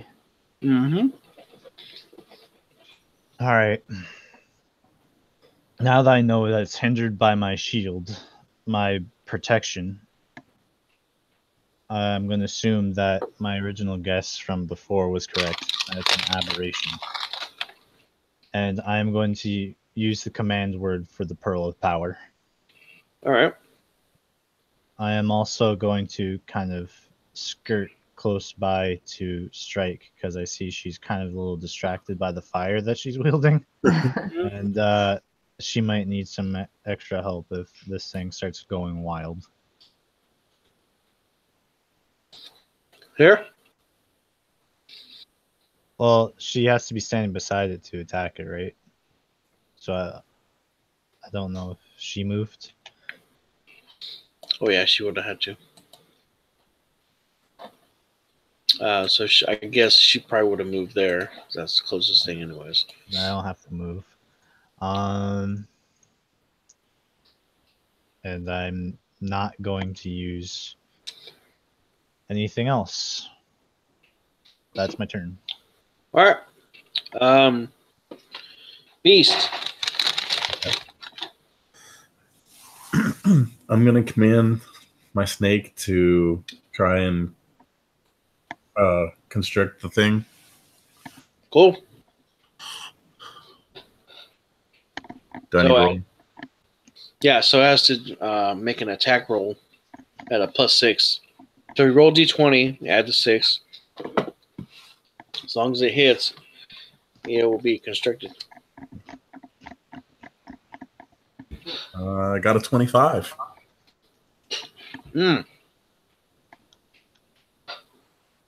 Roll damage.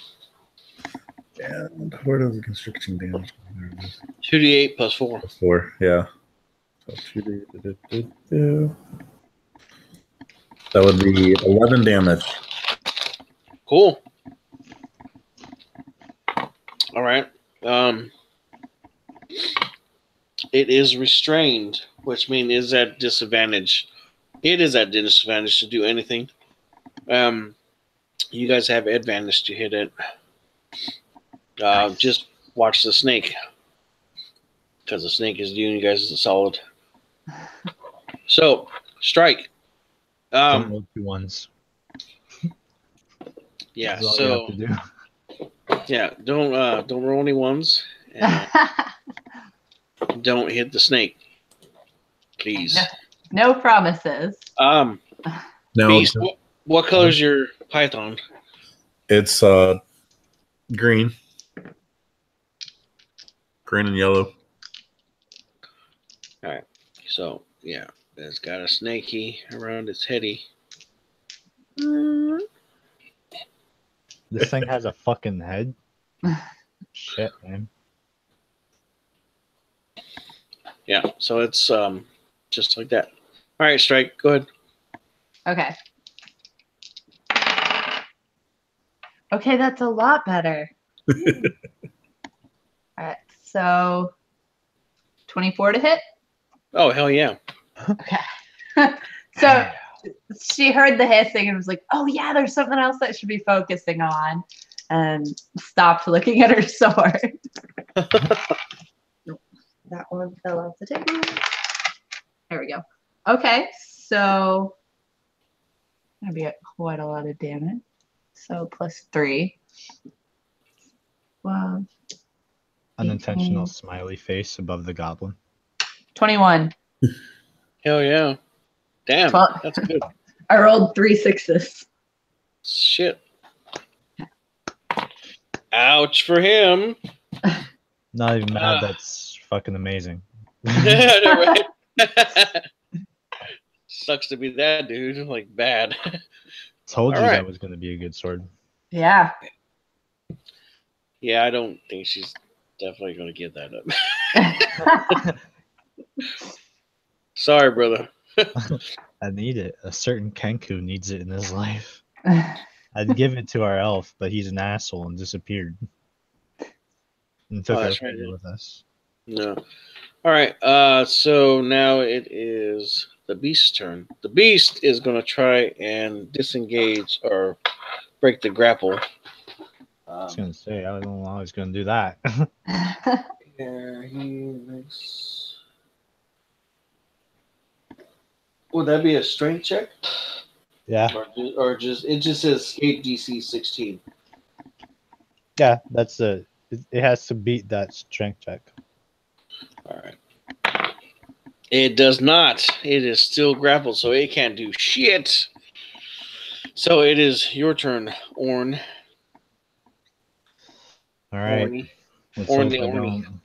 let's hope I don't roll 2 ones. Mm. See, the cat said no too. Close, but no cigar. 13. Is 13 gonna hit?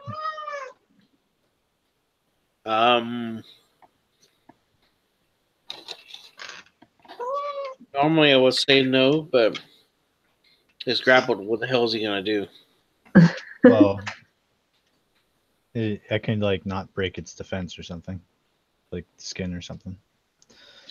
But if you're gonna say I hit it, then I don't Yeah, know. you hit him. Okay. I'm gonna use a first level smite. Oh Oh, about to get real, this motherfucker. Because I don't want to. Because that's why I would use my Pearl of Power. So 5 slashing, and do I roll 4d8 or do I just do double damage? Oh, just roll 48. Okay. That's right, girl. Tell him.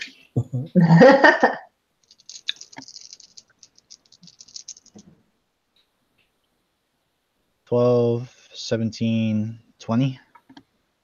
Ooh, so that's a 25 altogether. Mm. No, that's just Damn. 20. Oh, okay. That's 20 altogether. Oh yeah, sorry, 25 with my slashing. Yeah, Right. forgot that I had a sword. Damn it, Alex. I need a sword when I have Bahamut. That's right. Fuck everybody else. Bahamut rules. Ow. That hurt. Yeah, so this thing's looking like beat the fuck up pretty well. So, Alright. Beastie. Yeah. You know,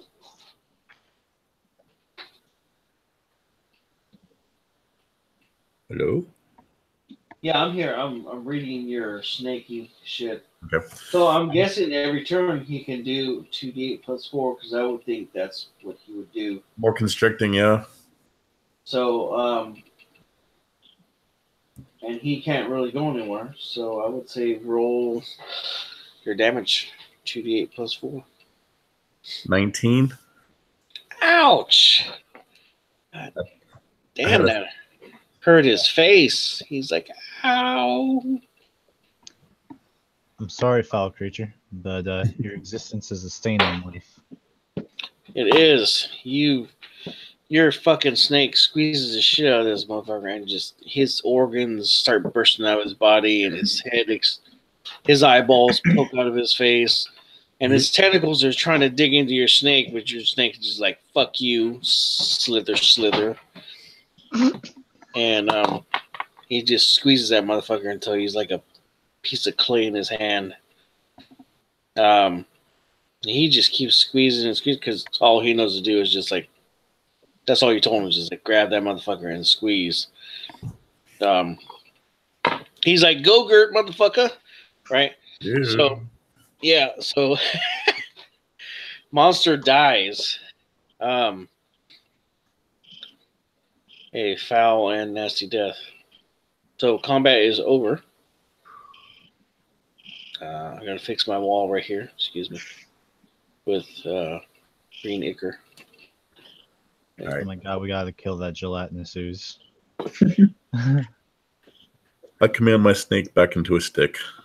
Okay, it turns back into a snake, and a gelatinous ooze comes out the wall. Oh!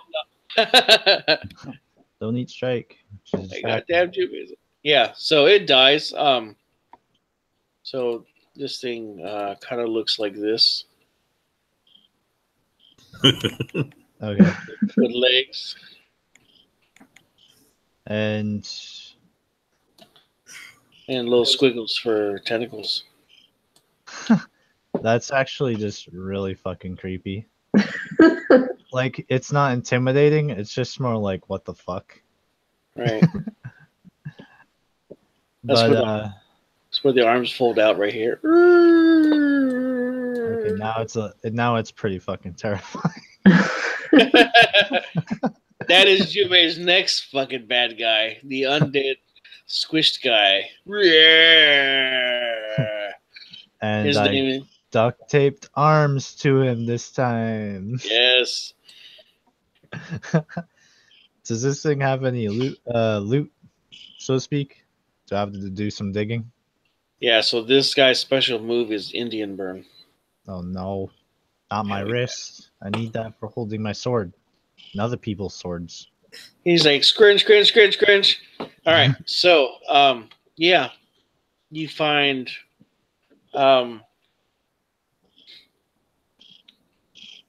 like he's got, like some skin folds that you pull up, and it's got like this little, this marsupial kind of pocket. And so you find You find a little box that's locked in it. Anyone good at picking these things? No. Nope. Yeah. So Well, Jubei's like, I know how to pick it. uh, He's standing over here on the side. He's like, oh, I'll take the box. That'd be mine. very well then. And I will give Jubei his locked lockbox. All right. He says, thank you. I appreciate it. He pulls out this huge ass lock key. So, All right. And he sticks it in the hole. And when it gets into the hole, it shrinks down. And he turns it. And the lock pops open. It reminds me of a very dumb vine. Yeah.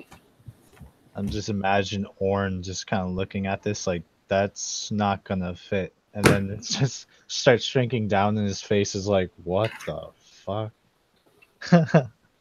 Yeah. So when it opens up, this he sticks his hand in there, which his hand goes like really small, and then his arm and shit pulls out this fucking pink flamingo, and he sits it over there. He says, "Yep, this is the first flamingo I bought for my house, and has special meaning to me. My first mortgage." Is it like clearly plastic, or is it an actual pink flamingo? Oh no, it's made out of like a red crystal. Oh, so it's a red crystal flamingo. Okay, Yes. I can see that having actual value. Now I'm not really disappointed. I'm confused. Yeah. He's like, "How you doing, Miles?" And the flamingo like looks up and he's like, "Oh, master." He says, "I'm doing fine. It was kind of dark in there. I didn't know what happened." He says, "Well, it's time to go home." He says, "Okay. Normal method?" He says, "Yes." He says, "Okay." He walks over on his spindly legs over here, and he goes, achoo! And he explodes into like a bunch of crystal fragments, and then the crystal fragments disappear. And Jubei turns around and is like, ah! He says, "Thank you very much for finding Miles, my flamingo." How did he get down here to begin with? He says, "Well, this extra-dimensional fag face snatched him from my house and put him in his box and bring him down here." I really says, want that to be the official name of this monster. Fag face? Yes. It is fag face. Look at him. He's got a bunch of things. He kind of looks like a messed up cigarette now. Maybe it does. So he says, "Okay, well, thank you. You can go now. I'll see you later." And he starts walking away. This cave has no apparent exit. He's like, "What?" I was dropped in. Yeah. He says, "You didn't. There's one passageway you didn't go into, right here." You're right. I'm curious how you know that, but yeah, we can head there. I guess if it leads back to the start, I guess I could harvest some crystals as well. He says, "By the way, the brain matter has healing properties." Oh, I should collect some on of that. it. Like, yeah, that would make sense since it was an egg. Yeah. So you get back out there. Has anybody seen? Fuck! It was a movie that Keanu Reeves did. Where's the alien? No, where's the alien? The Day the Earth Stood Still. Oh no! Yeah. You remember when he had that like white jelly on his body and he took it with him and it healed shit? It's kind of like the same thing. All right. So when you guys get back out here, if you don't know, then you should watch the movie. Anyways, dickhead. No. So, anyways, come back out here. It's the stuff had melted away some, but you're able each to get maybe a mason jar full. But the properties of it will be that it will close up any laceration.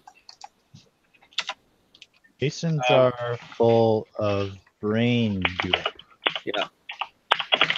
Heals cuts. Each jar will have 20 applications if you use a jar. Holy shit. Which in a box over here, you just happen to find a box of 4 mason jars. Or three. Sorry, 3. And they all have Jubei's face stamped on them with a smile. It's a bit disturbing. Well, the gods have to sell themselves somehow. Not everyone is a Bahamut.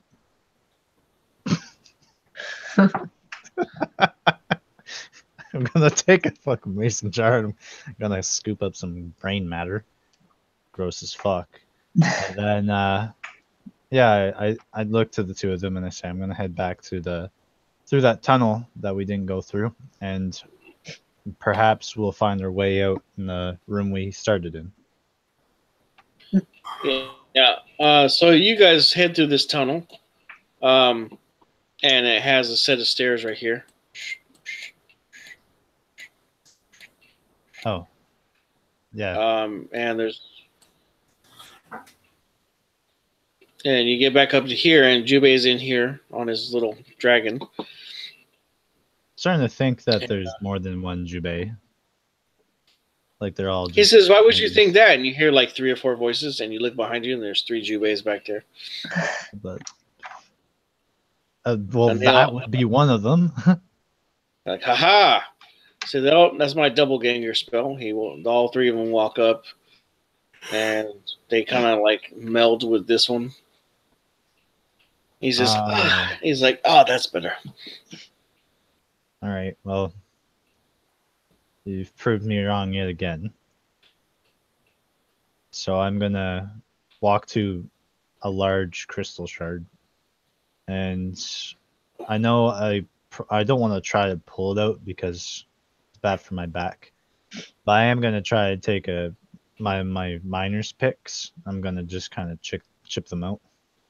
Yeah. So Jubei floats over where you are. I'm gonna say you're right here because that sounds cool.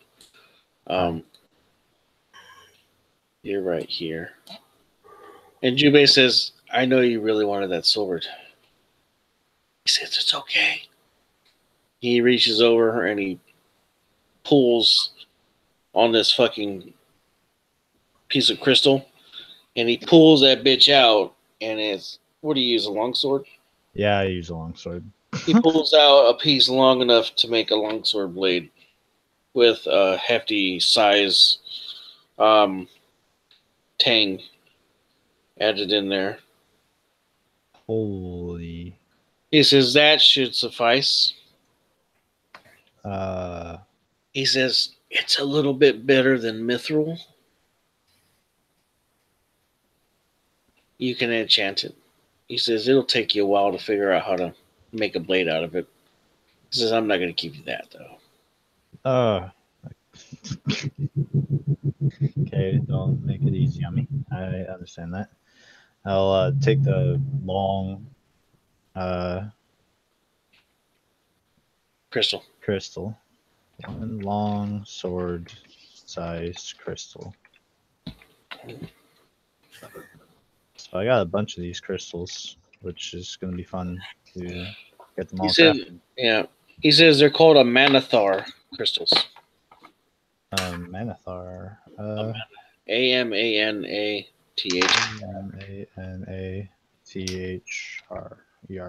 MANATMAA. Three A's. MAA. Yeah. Fa la la la. Okay. All right. And after that, I'd just say, well, I think that's everything in this place. I think we've effectively slaughtered everything, except for maybe one slug. Yeah. So, Strike. You're able to pick up enough shards of this crystal Mhm. to probably make you a quiver of arrows. Huh. Okay. And Beast, you don't pick anything up. Okay. Just playing. I got a snake staff. I don't need anything. Yeah, I'm saying you're good. But Orn, if you want to pick up some more shards to make you some arrows, you can. I want. I know Yuna is planning on picking up mounted combat because, and not like metagaming. She told me that she was a cavalier and that she plans on finding a mount out here. So she's going to go with the lance. I want to find one long enough for that. Okay, well you can find a tip. The tip is going to really what's going to that's the whole point of lance is the tip because you can get a new shaft for it. So yeah, you can definitely find a piece that's big enough to make a tip for a lance. At least about a foot and a half, I think, would probably be good. So I somehow stuff all this shit into my chest, then put it in my backpack. And then I look to Jubei and I say, I'm ready to return. He says, okay. He says, I appreciate you all helping me. Almost. One more thing. Strike. You intend on keeping that sword? Probably. Don't you? It is very shiny. Yes, I imagine you would want to keep it. However, if you do know of somebody who needs it, I am more of a ranged hunter of beasts, so I would be willing to give it up for a good cause. Well, if you consider the fate of the universe a good cause. I suppose that's good enough. And she'll hand her look at the sword with a sigh, turn it on one more time just to see the flames, and then hand it over. Let me try to mitigate this loss for you. And it's not much, considering. And I'm going to give her my Rana root, which is 1d12 healing, and eating it during a short rest makes it act like a long rest. I will post it in here. Oh, you still have the Rana root. Holy shit balls. And I give it to her and I say, it's supposed to have it's not regenerative powers per se, but it does help one get gainful rest, even if they're just taking breaks. However, if you somehow come across it on your own, you're not supposed to eat too many at one time, or else I hear you can kill yourself. So you're only supposed to take one per day. I will definitely keep that in mind. You can eat more than one in a day, but you just start making con saves at disadvantage. And you could explode. And I will also give her I know that short sword is pretty good, but if what Jubei says is true, then I give her one short sword sized Amanithar crystal. And he says it is supposed to be significantly, well, not significantly, but better than mithril. And if it's just as good as a mithril, then it's also receptive to enchantments. So that should be useful to you. Thank you very much, Orin. I very much appreciate it. Hell yeah. Well, So- you two have been a great service, so Yeah. we'll reward you adequately. Jubei steps over to Strike. He says, if you can't get Krisk to do this for you, then you could probably get Hammer Striker and Mawson to do it for you. I know Krisk is very busy these days, and he's ill. Yeah, Jubei probably knows that he has the spell plague. Yeah. So probably Hammer Striker, you could hook that up for you. Just saying. Okay. Hammer Striker, Mawson, one each. And even if you don't want to go too far away from home, I know there's a dwarf named Throak that was working under Krisk. He's should be powerful enough by now to enchant such things. Mm, I've never heard of this Hammer Strike fellow though, but he sounds like a you're swell gonna man. you're gonna need a fucking master crafter for that. So if you do it with Throak, he's gonna have to have somebody aid him. Just saying, because it's gonna be a hard DC because this shit. He's got to chip it just right, but it's definitely doable with Throak. I'm not saying that Throak is not capable. Just saying. Yeah, no, the DC's high, and Yeah. this would be the first time for him to use it. Yeah. Well, So, all right. So Jubei's like, okay, we are done. And he says, say bye-bye. And he claps his hand, and everybody drops down through their dimensional door. And you go back to your prospective place. So, Strike and Beast, you guys both end back up in the UAG Guild Hall. And there's places for you to sleep for both of you guys, or whatnot, or whatever you guys want to do. And Orn, you pop back out and camp. I'm going to say at this point you're down at the other village, or you're outside of the village, or whatnot. You're down there. Anyways, you join back up with the group, and they're just like, what the fuck? You would not believe the things that just transpired.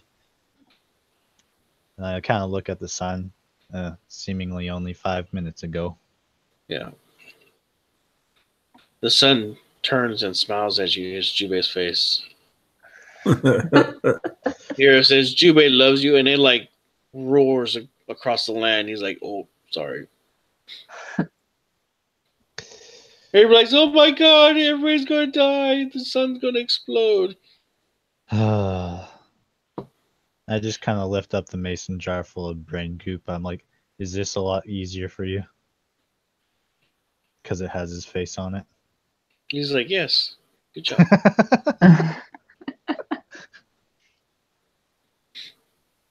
All right. So with that, I'm gonna stop sharing my ugly worm dudes here. There's And slugs. So I'm very happy that you three made it. I really didn't think I was going to run a game tonight because shit was just going crazy. But everybody else had games going on, and I should have looked at that. But that's cool. So thank you for joining. Thank you for watching. If anybody does watch or has watched or whatnot, this is Chapo with Unnamed Adventuring Guild. And we'll see you guys later. And stop and rock. See you later, everyone. Thanks, Chapo.